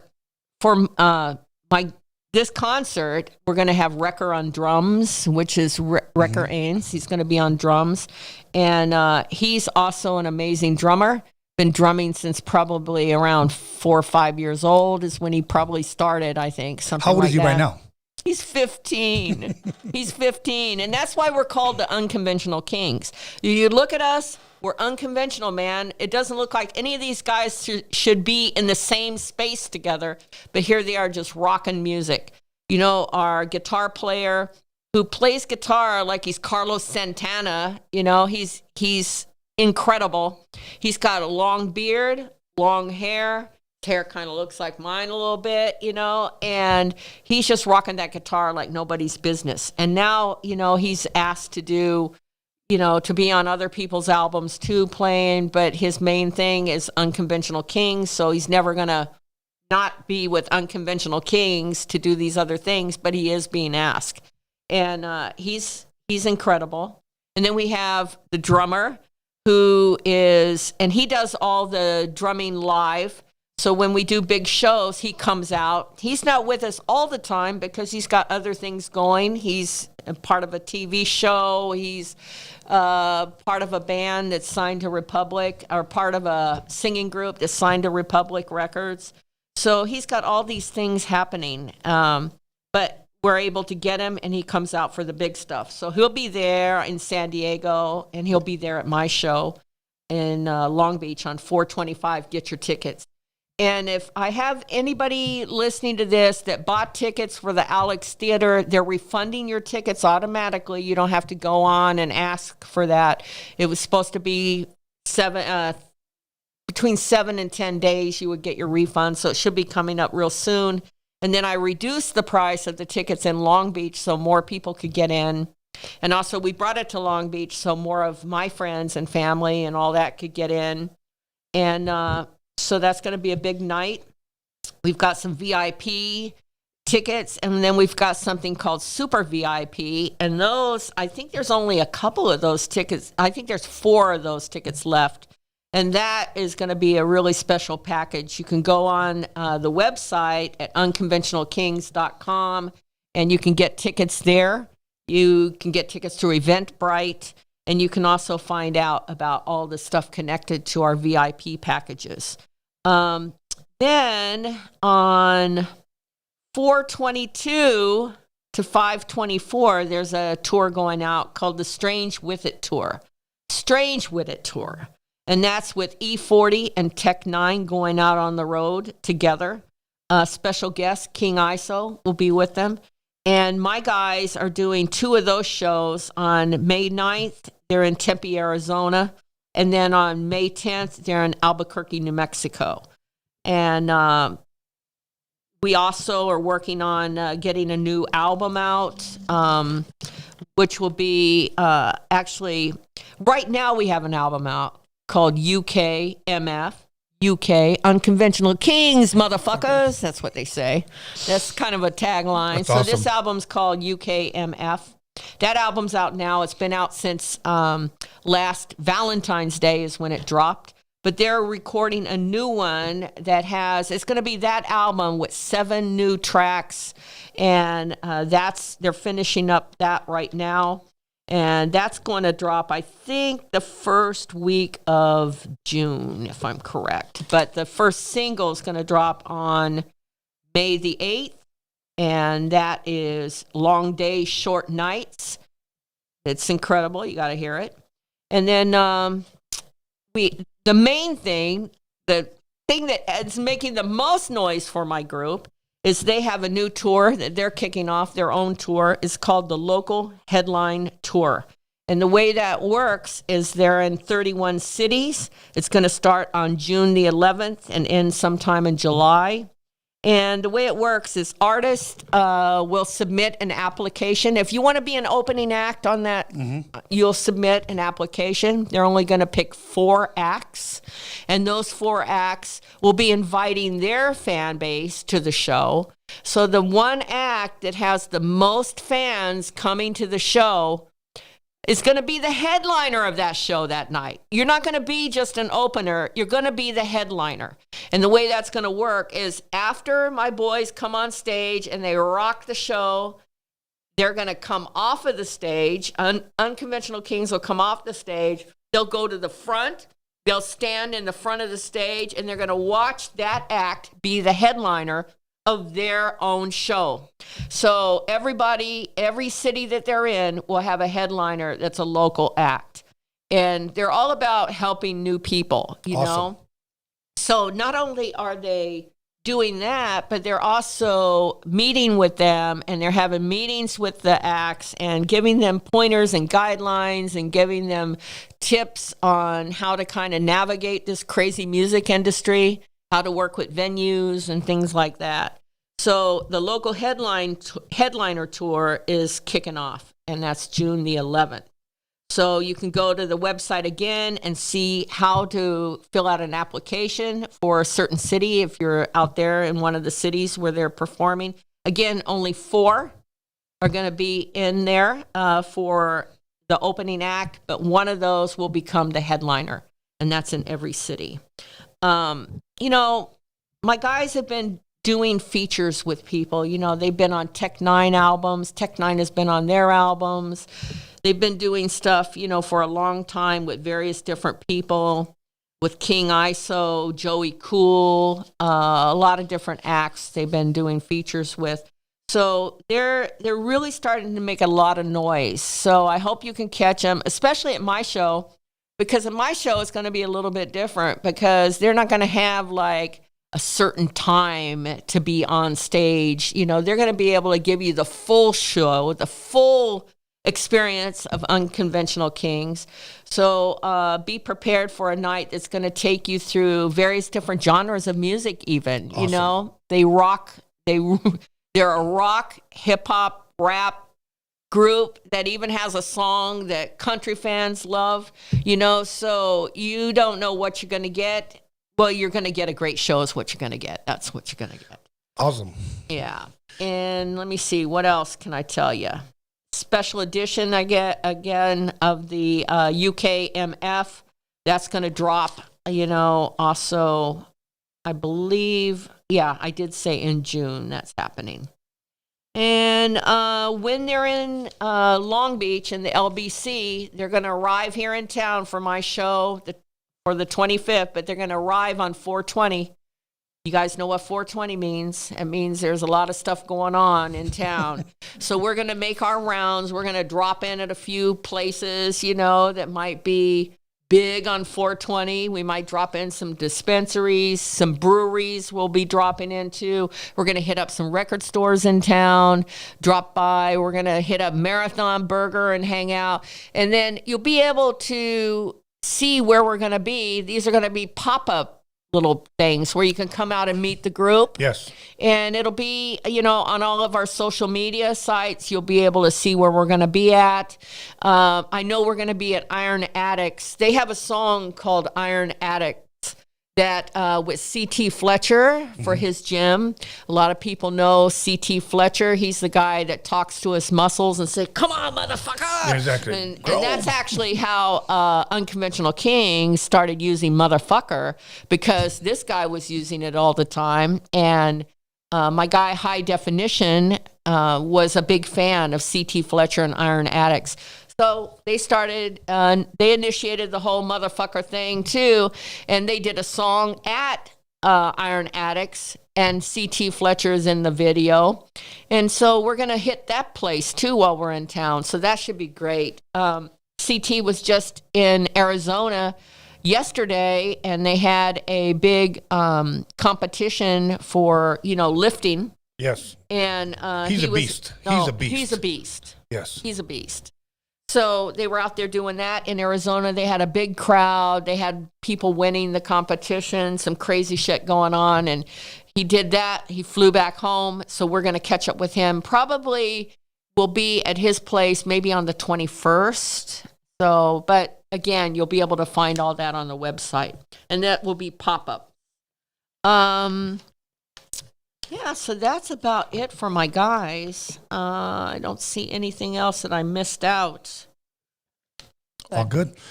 Violet, we talked Tina Marie, Rick James. Okay. How good were you with Rick James? Well, we went to all his shows, and then when we became so tight with Tina, we were at a lot of the small shows. Uh-huh.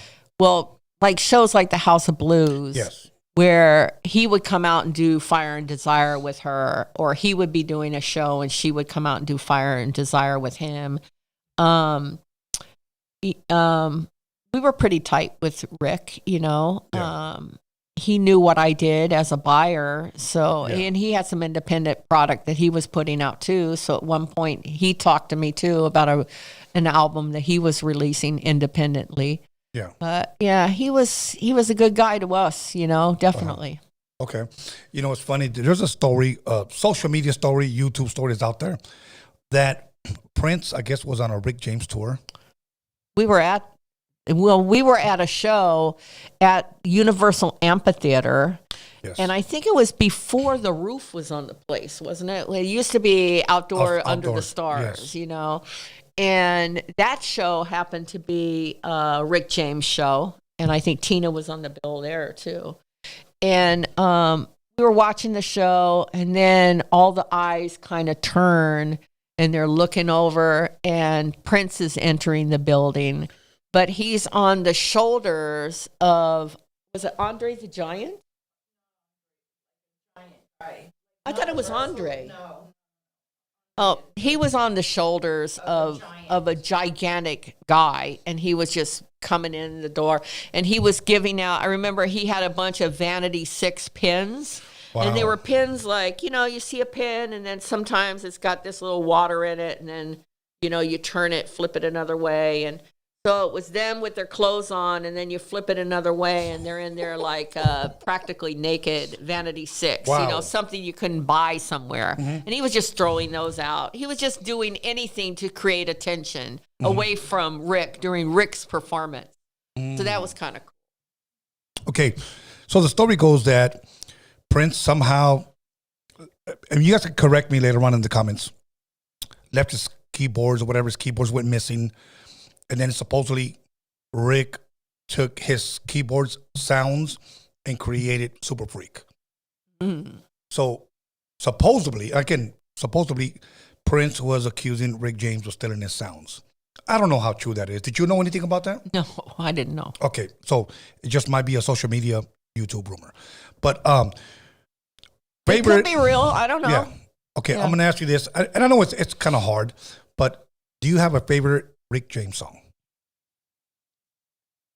Well, the whole Street Songs album from start to finish. Of course. That's an album, you don't always listen to albums in their entirety, from the start to the finish. Right. And that's an album. It's a masterpiece, Right. So Street Songs, the whole album, so Super Freak was on there. Give It To Me, Baby, Yes. It's just one song after another, Well, that's what makes a classic album, because you don't skip, Yeah. Like, for example, The Time. My favorite song is Get It Up. Yeah. It's always been my favorite song. Okay? Yeah. Prince, I have to say, "Do Me Baby." Okay. With Rick James, it's hard to get. That's a good one. I love that damn song. I remember my brothers snuck me in to Grand Central Station in Long Beach. Okay. Before it was called, it had 3 names: Noah's Ark, Infinity, and then Grand Central Station. That's right. And he took me there when I graduated to 6th grade. I went in there with my 3-piece polyester suit, my hair combed to the side, and I was about to turn 12 years old. And he goes, "Wait for me in the back. I'm going to sneak you in. You're going to stay in the DJ booth." That's when DJs back then had booths in the nightclub. Okay. And all I hear is, boo, boo, boo, boo, from that door. He opens the door, and the first song that he's playing, and they're about to open up the main door, was Ray Parker Jr. Still in the Groove. And that was the first time that I ever saw like disco ball lights. And I was, like I said, 11 years old. And I'm watching people. Now people are coming in, people are dancing. And that's when I knew that's what I wanted to be. Because I saw him control the crowd with the music. Yeah. It was just an amazing time. But I was in the east side part of Long Beach. Yeah. Yeah. I love that. Yeah, I know about that. I have a lot of Prince stories that are pretty cool. Share with us one. All right. I know last time you were here, you shared one where I think you said Kelvin was there. You guys went to his studio. Yeah, we went to Paisley Park, 13 people. Okay. And we were there for the Emancipation album, which was a 3-disc set. Wow. And Prince wanted to play every song from 3 discs for us and talk about it, like how he wrote it, give us all the details behind it. And it's Prince, and you do want to be there, of course, yes. So after hearing every song, he said, "Would you guys like and mind you, it was 13 people from the music industry in a room all night listening to all of this music. And at Paisley Park, there was no alcohol in the building. Okay. And these are, people that are used to drinking and stuff. So there was no alcohol. There was some food, to eat, and lots of juices and things like that. But here we were completely sober and all that. And he said at the end of playing the albums, all 3 of them, he said, "Would you guys like a demonstration?" And we look at each other, demonstration? We never heard it. What's a demonstration? Yeah. What could that be? He goes, and we go, "Yeah, we want a demonstration. Of course we do. We want anything we can get from you right now, Yes. And this was in his sound stage that was gigantic. And that's where he did all his, rehearsals for tours. He filmed some music videos in there and all that. So the demonstration was he called some guys to come down to the studio or to the sound stage. And I guess they said yes or whatever. Yeah. And he said, give me a minute. And so he went out of there, and then all the lights went off in the studio. And in the sound stage, there's no windows, so it's pitch dark. I couldn't see you, Tony, there. Or even your hand in front of your face. Yeah, you couldn't see nothing. Pitch dark. And all of a sudden, that was maybe about a minute, and we're like, what's going on? On the stage comes a spotlight, just in the middle of the stage, and then Prince is in the middle of the spotlight. Yes. Full band, so he had called all his people for the demonstration, and they start rocking it. And he played like I can't remember how many songs, maybe about a dozen songs or something, but he played Purple Rain for 13 of us. Wow. Standing right in front of him, and he was right directly in front of me, y'all, right in front. And I could have probably reached over and touched his feet. That's how close. Wow. Because he was right up at the edge of the stage just rocking it. Yes. And it's funny because there's a site where you can go on and get like the set listings from all these shows. Yes. And usually I always figured that they were big concerts. But one day I was fooling around and I was like, I wonder if that show that we went to was ever listed as a Prince show. So, yep, it was. And it said a special show and then it gave the address and the day of the show, and it said Paisley Park or whatever. And then it gave the set listing of all the songs that he played that night, And I was like, he did God, he did all these songs, that were just incredible. So there was that. And then a few years later, he was doing a song called an album called Rainbow Children that was an independent record. And, well, let me get back to one thing, though. When we went to go meet him, we were told not to look in his eyes, to not, touch him and things like that. You were told not to look into his eyes? Oh, yeah. We were told, don't stare at him, don't touch him, and all that. And then when each one of us went up and were introduced to him, the first thing he did was he reached out and grabbed my hand, and they said, this is Violet. He goes, I know exactly who this is. And he goes, yeah, I want to thank you for all the help you've given me through the years and all that. And he was just so kind and looking straight in my eyes. And I didn't want to look at him because he said, but then I was like, it's so engaged in looking at him, Yeah. But then years later, when he released this Rainbow Children album, the distributor, an independent distributor, comes to me and they said, here's the album. Here's a copy of the new album, and we want you to check it out. And he said, Prince really wants you to check it out. Wow. And I said, okay, yeah, I'll check it out. And they go to track, I think it was track 8 or 12, something like that. They said, go to that one and really listen to that one first. And it was called Family Name. And so I go to this song and I'm listening to it. They say, keep listening. And this was one of those jam records of Prince where he would be just totally rocking out and then just saying a few things and then rocking out. It was like a big guitar record. Right. And so I was listening to the song and it was getting into more than 5 minutes of the song. And I was like, I don't know what I'm listening for. And then there was a part after 5 minutes, I think at 5:18 or something, where he goes, he's going, make a sound, or he's jamming, and he goes, make a sound. And then all the music stops, and then he just goes, Violet Brown, like that. And then he goes back to rocking out again. And I was like, did Prince just say my name in a song? What? And then I open it up, and all the lyrics are there. So I read it. My name is in the lyric. It's right there. I couldn't believe it.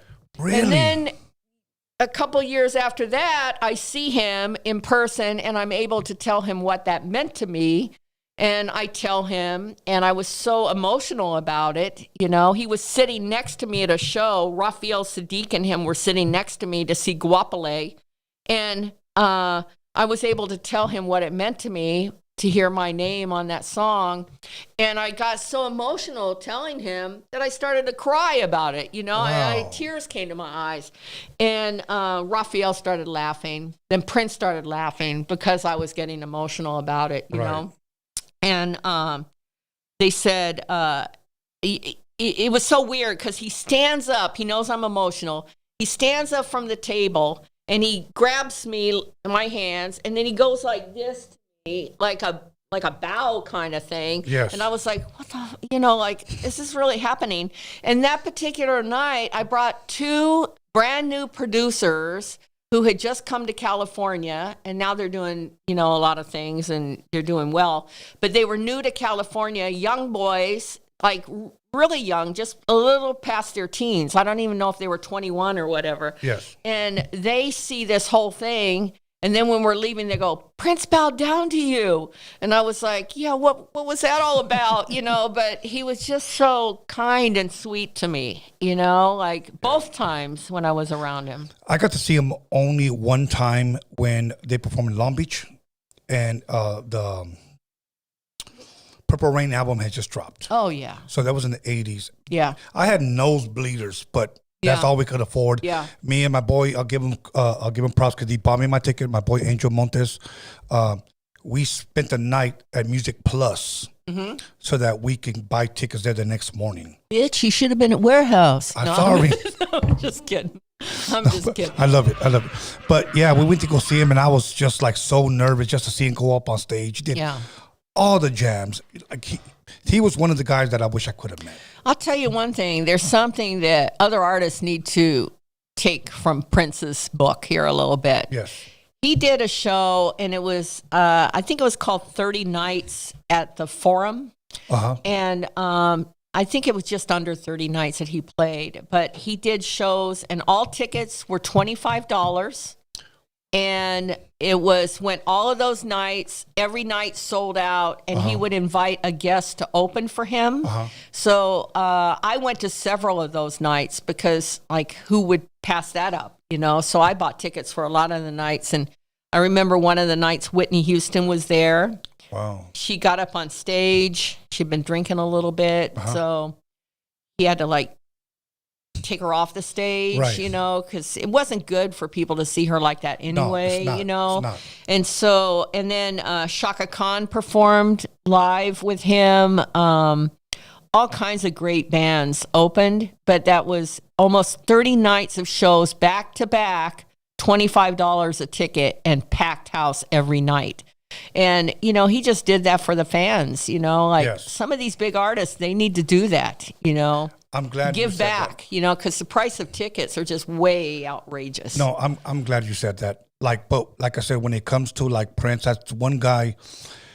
There's two people that I could admit that I cried for when he passed. Number one was Eazy-E. Yep. And I had just landed in Colorado. I was out there going to DJ. And my sister texted me. And I got so mad because the way just call me. She texted me, Prince just died. And I said, what the fuck? Yeah. So I told the driver, hey, can you shut on the radio? And he found it. And then he found, yeah, you know, Prince, blah, blah, blah. And then he played Little Red Corvette. I cried right there. Yeah. Because, like, his music really, really touched me. Yeah. You know. Now, people always say, I like to ask this question when rappers, Prince or Michael? And when I say Michael, of course, I mean Michael Jackson. A lot of people say Michael Jackson.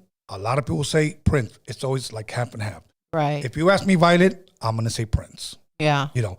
Now, with Michael Jackson, I have to say there's levels to Michael Jackson. The Jackson 5, his cartoon, you know, his solo career. There's just so many different levels to Michael. I don't think there'll ever be another Michael Jackson. I know there's artists today that argue and say, well, Chris Brown is a way better performer than Michael Jackson. He's bigger than Michael Jackson. I'm not going They to diss probably anybody. never saw Michael Jackson. Okay. If they're saying that. They probably have not. Okay. And Chris Brown is fantastic. Yes. Usher is fantastic. Neo is fantastic. Yes. You know, but Prince is like another, I mean, Michael Jackson was another level, and Prince was another level. Yes. But Prince, you know, as a musician, you know, he could play all of those. He could play so many instruments. Over 25 instruments. Yeah. And, you know, writing, and he was making music constantly. Yes. You know, another thing about Prince, at the end of every show, the Prince fans knew that once you went to that show, that wasn't the end of the evening. There was going to be an after party somewhere. Yes. Where he was going to show up and do another show. And I went to many of those after parties, after the concert parties, where he would play, get there, like show up again 2 a.m. or something, come on stage and rock it till the sun was coming up, you know. So yeah, that was always a big thing with Prince. You know, that guy was just like walking music. Yeah. I remember I saw the video in 1999. Yeah. Okay. And I saw his keyboard player and he was playing it. I remember I recorded that video and I stopped it. I paused it. Uh-huh. And he had an Oberheim keyboard. So I started looking for an Oberheim keyboard. I bought it. Right. And I used it in some music. Some of the music never came out, but I still have at least the demos. But I bought that because Prince had that. I just loved his damn sound, especially when What about the Super Bowl, man? That performance? Okay. Mind-boggling. Probably, in my opinion, the best Super Bowl performance ever. Yeah. My opinion, okay? Michael Jackson was great. But when he sang Purple Rain, it started to rain. And it started to rain. And with the purple lights and Yes. the rain coming down. And Yes. he never let up for 1 minute. He just rocked it.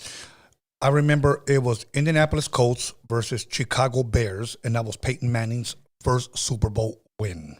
And he won MVP that day. I remember because I had to see Prince. Yeah. But yeah, that was an amazing. Yeah, find that if you haven't seen it. The Super Bowl, Prince at the Super Bowl, and also his induction into the Rock and Roll Hall of Fame. His performance from there, just unreal. Here's another one. Carla, if you want another one, let me know. Okay. Now, I'm going to tell you one that always touches me. Marvin Gaye sang the national anthem for the basketball. Unreal. Nobody's never been able to top that. No. Okay. If you guys never seen it, Google Marvin Gaye All-Star Game national anthem. And it was a soulful. It was almost like sexual healing. It was, yeah. Okay. Then there's another one. You ever met Marvin Gaye or James Brown? Yes, I met both of them. And Marvin Gaye used to rent movies from my store. I used to have the Warehouse and Big Ben's records on La Brea and Rodeo. That was part of Warehouse. And for a while, I was a district manager there, and I was a manager there. And Marvin lived not too far away. And back when movies started just coming out, rentals, he would come in the store and rented movies there. He would? Yeah, he had, and sometimes Harvey Fuqua, his manager, would come in with him. But he had movies out on rent when he passed away. And we actually went to his house to pick those up, because we got the call to come. But yeah, we did an in-store with him, an autograph signing with Marvin Gaye at that store. And, fans could just come out and meet him, take pictures with him, all of that. So, do you remember what movies you guys picked up? No. Okay. No. But one of my video clerks was actually, she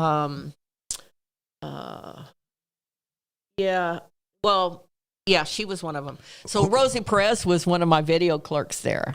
And so she would be one of the people back in the day actually renting movies out to, people at the video counter. So that was kind of cool. Rosie Perez. She would always go, manager, like. How old was she during this time? It's when she first came to California, so I'm not exactly sure. Wow. But she became tight with the whole crew there, and they would go out dancing in the clubs, and I think that's how she first got spotted. Right. Okay. James Brown. I love James Brown. James Brown I met because I just gone to his shows, Okay. Yeah. Awesome performer, of course. Awesome. Yeah, amazing. What did you think about the movie that was made about him? With Boseman? Chadwick? Yes. Amazing. Yes. Chadwick was amazing. Unbelievable. Yes. I want to say something about him. Somebody had posted up a picture while he was still alive, may he rest in peace, of him all skinny, and they were criticizing him. Oh, he doesn't look good. He gave up. He looks like, whatever. But they didn't realize, I guess he was battling the sickness of cancer, if I'm correct. Yeah. And that made me feel so like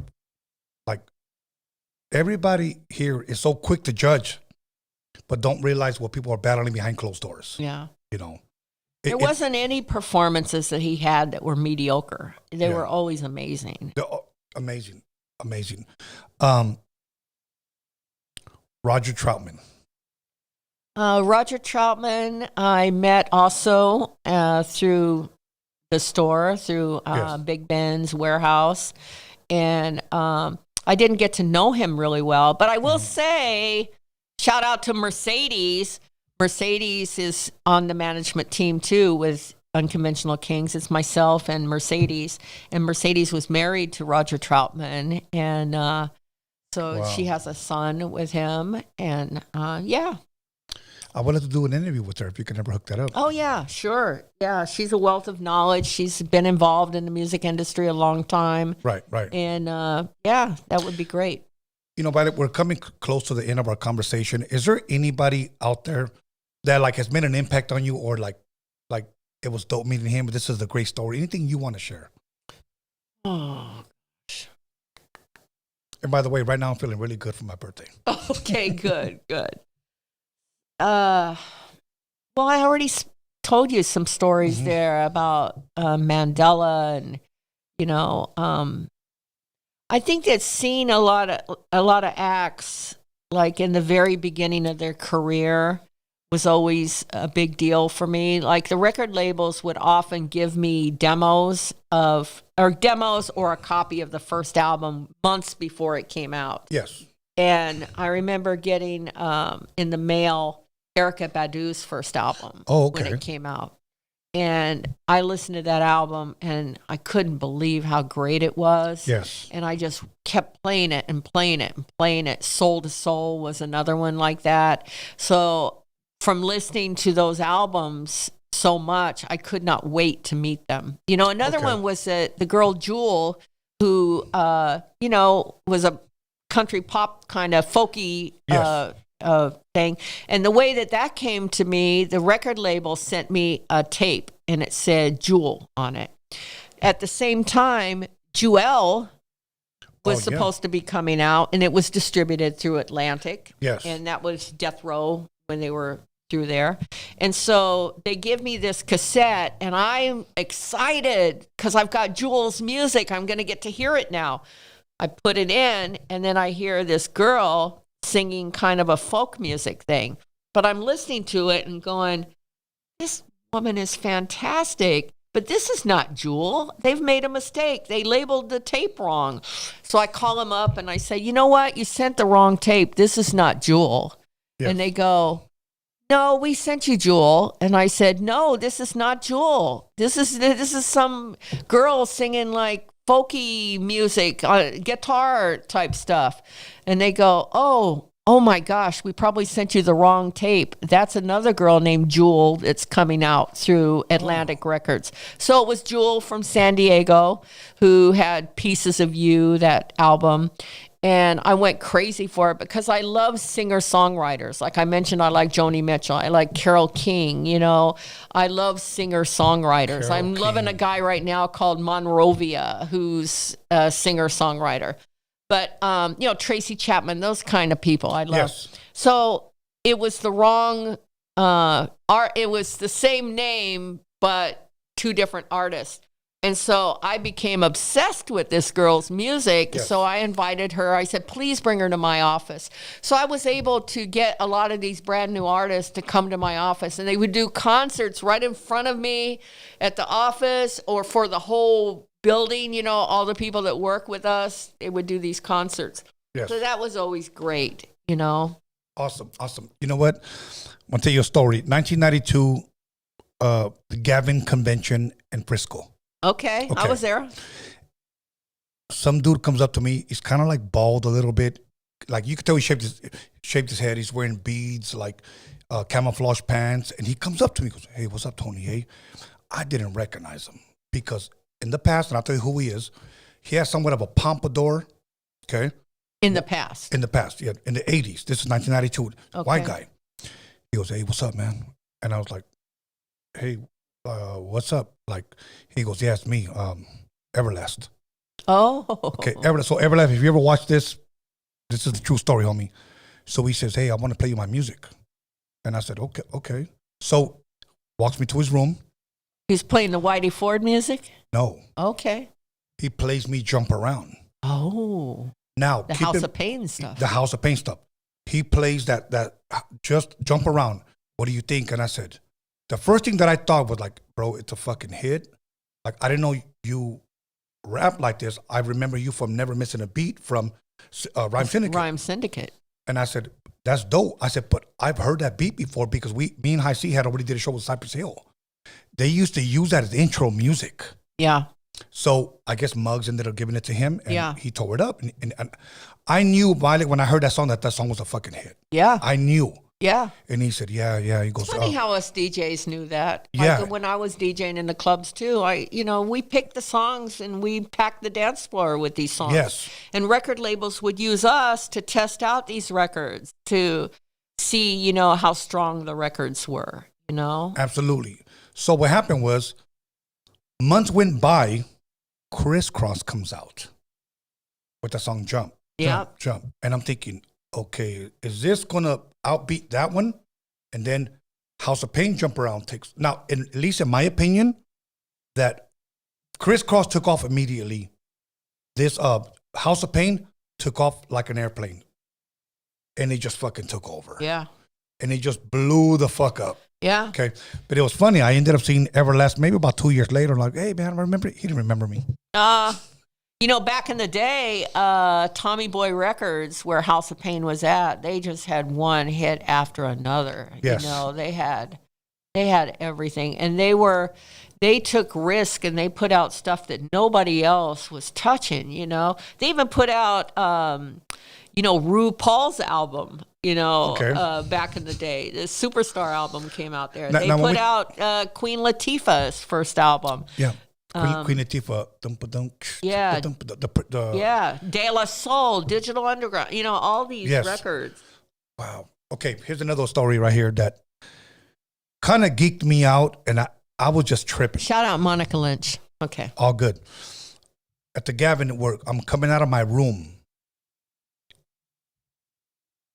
And this one humbles me, Violet. I see him coming out of his room in a Shock G. Oh. I know who he is. Yeah. I'm a nobody. And I'm walking out of my room and he tells me, Tony, hey. And I looked at him and I go, here's what I said. How do you know me? Come on, man. You produce High C's record. How do you know that? I looked at the credits. He's a music fan. I was like, bro, like, you don't know what this means to me. Yeah, I got some stuff coming out. You want to come to my room, listen to my music? He started playing me that Dodio, that no song, okay? Yeah. Bum-ba-dum, kiss me, yeah, now kiss you. He started playing me a lot of that stuff. And I was like, what the fuck? He goes, man, I love what you did in that song, Too Drunk to Fuck. I love what you did with Froggy Style. I love what you did with this. And I was like, he goes, who was that guitar player? That was Robert Bacon. Like, I was just shocked about it that he knew me. He was such a nice man. And so talented. Yes. An amazing piano player. I remember DJ Quick. He probably won't remember this, but I remember DJ Quick told me this. That year, he goes, when I told him, I go, bro, you know who just recognized me? He goes, who? Shock G. And DJ Quick said, I'm scared of that motherfucker.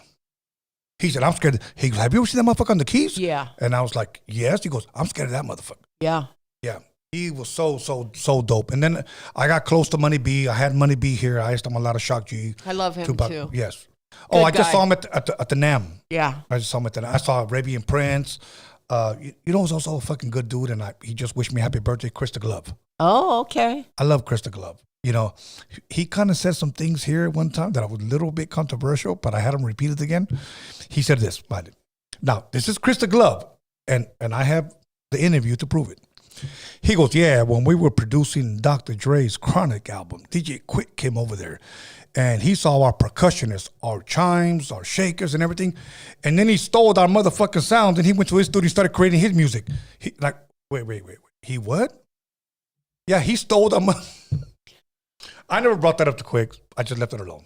But that's what Krista Glove said. So I have to take his word for it. Wow. So, but those are guys that I wish like Dre, when he did the first Chronic album, the second Chronic album, just fucking classics. Now, I'll be honest with you. When I heard that Compton album, I just wasn't feeling it. Yeah. To me, that just wasn't Dr. Dre. I love Dre, but that just wasn't what I wanted to hear.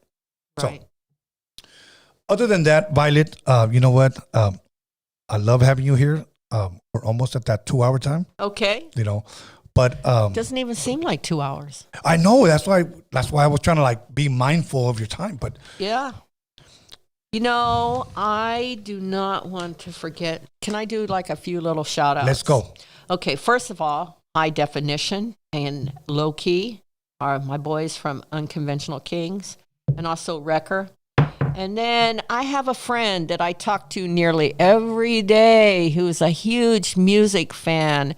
I met him at one of our in-stores back in the day for Bone Thugs and Harmony. Oh, really? Yes. He was at one of my stores for the in-store for Bone Thugs. And it's a guy named Spencer. Spencer! Okay, shout-outs for you. And Jose and my DJ Jasper and his dad Jose. Jose is a great photographer in Long Beach, and Jasper X. I still want to meet both of them. Yeah, you'll meet them if you're here for my show for sure. And then Big Dave, Dice Gilmore, He was my road dog at Warehouse. We did a lot of shows together, going to a lot of shows together. What up, Dave? And Jenny Worth and Dominic. Jenny Worth I manage her business. It's a fitness business in Long Beach.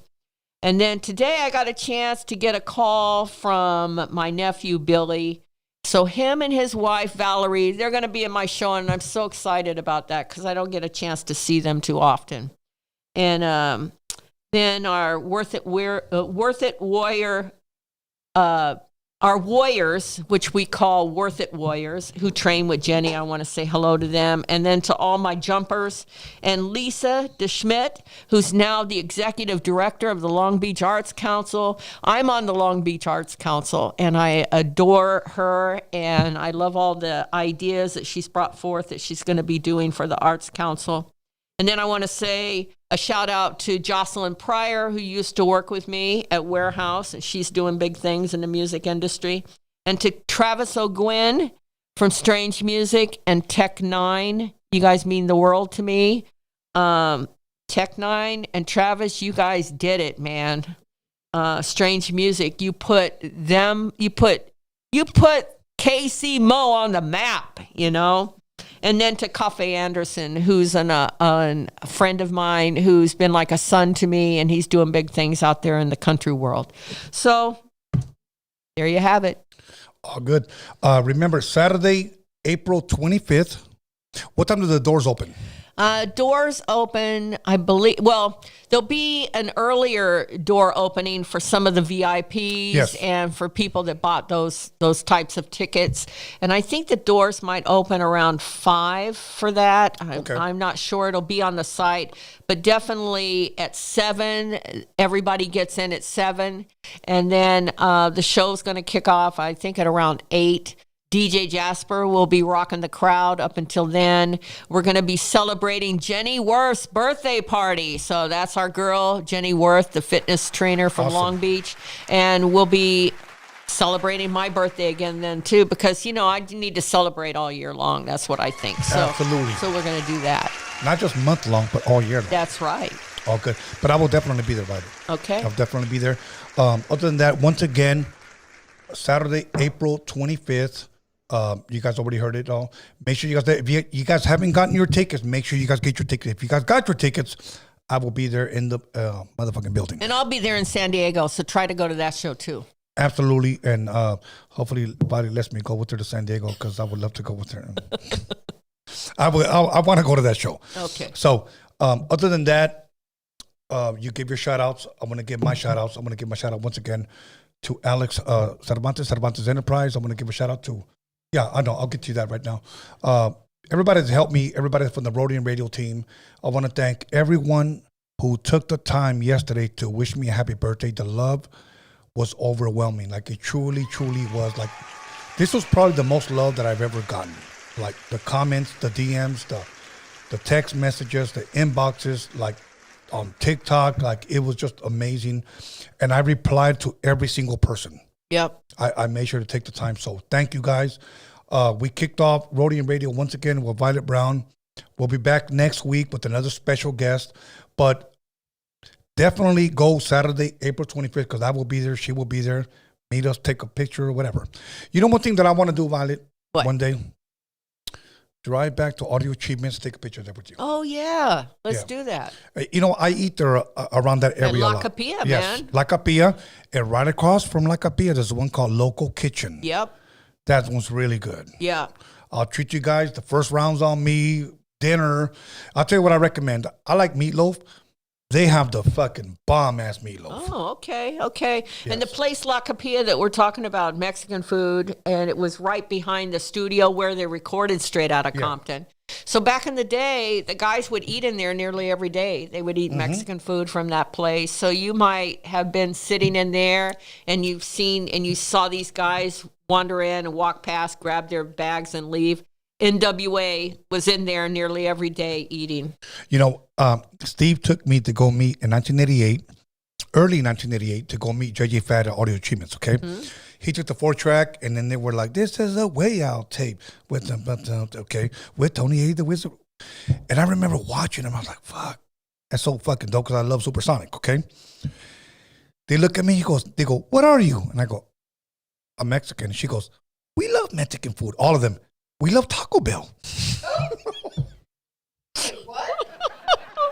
But it's okay. I give them a pass because I love them. Oh, my But yeah, gosh. I talked to Baby D about 3 years ago. I was trying to get her here because I heard that all of them live in different parts of the country now. Yeah. But I was trying to get her here. And you know who I just recently saw at my gym? And I talked to her 2 years ago, and she was supposed to be here. It was Yo-Yo. Oh, yeah. Yeah. She's fantastic. Yes, I love Yo-Yo. And Yo-Yo, if you're watching, maybe one day. Yo-Yo. Yes. Get over here. Absolutely.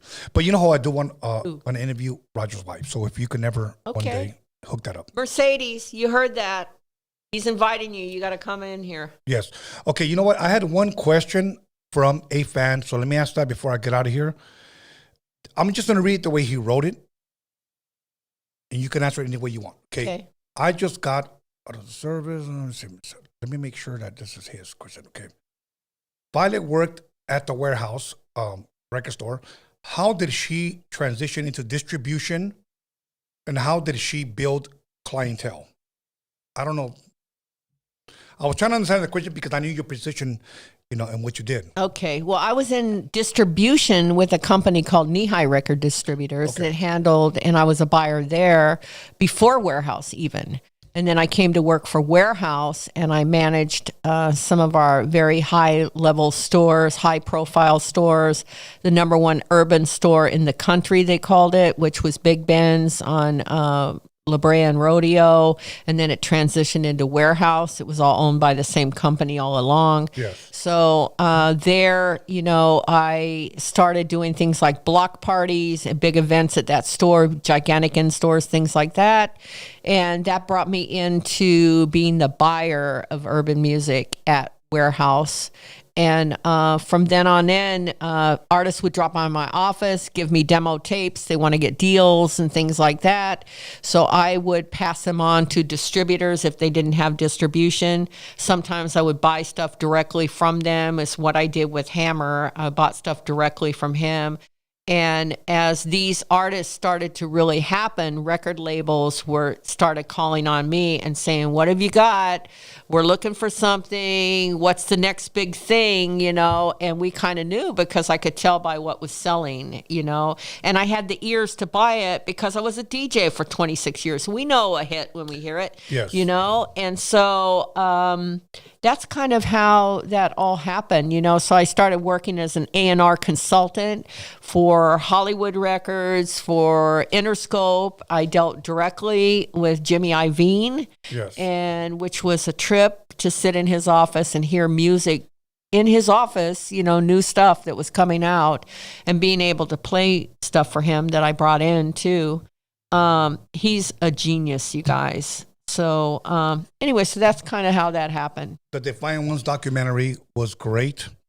Albert and Alan Hughes, the Hughes brothers, directed their first video for Me and High C, Leave My Curls Alone. Oh, wow. And then they did Sit in the Park, and then they went ahead and did AMG, Second to None, MC8, Tupac, etc. So much love to Albert and Alan Hughes. I brought High C to Hollywood Records. Yes, too. you did. Yeah. Yes, you did. That's how I connected with them. And I just want to thank Violet for that because that's how we got in Hollywood Records, which is Disney. Yep. One of the biggest record labels in the world. And the funny thing about that, Violet, is that when Steve told me, let's do an original song for a mixtape, I just thought it was going to be a Swami song. Yeah. So I had a record called Aslan Records, and I played on I'm Your Puppet, and High C goes, fuck it, I'll rap to that. I said, okay, cool. The mixer, which I still have in the other room, had a 1 bar sampling time, so I sampled like Impeach the President. So we put that on the A track, and then I just rolled the record for like I'm Your Puppet for 4 bars, put the needle back, rolled it again, and the High C rap to it. Then we did Sit in the Park, and then we got a record deal off of that. And I'm like, I could have done better. It was all over radio. It was all over radio. It was all over. One thing that I'm happy about is that we had I'm Not Your Puppet, Sit in the Park, Leave My Curls Alone, 3 songs in 1 year on the radio. So many people thought that High C was Eazy-E because he sounded like Yes. But other than that, Violet, much love, much respect. I love you. Happy birthday. Same to you. You guys, much love, much respect. Alex, do you have anything for us before we get out of here? Yeah. We got a few live chats. Go ahead. Super chats. I'm guessing it says Rear Dub. They dropped a 777. They said, under the current circumstances and good behavior, Suge could be eligible for parole in 2038, which is from earlier when you guys mentioned that about 2038. That's a long time. And Lil Los 2212 dropped 999. They said, "Hey Tony, long time no see. Just a quick question. I see you're back in the studio with Mr. D. Are there any plans on dropping any new music, more podcasts with him? Thanks. Welcome back." Yes. Yes to both of those questions. I'm working with him. It is official, and expect some hits because I don't work with anybody that doesn't have it. So expect some hits. This guy can spit, so I'm coming with some dope shit. So yeah, most definitely. Other than that, I just want to thank our fans. I want to thank everybody on the live chat. Everybody decided not to be on the live chat. Just want to thank everybody for tuning in tonight. You know, you could have been anywhere, but you decided to tune in. Other than that, Billy Brown, thank you. Much love, much respect. Carla, I love you. So other than that, we are out of here. Have a blessed night, and we'll see you guys soon.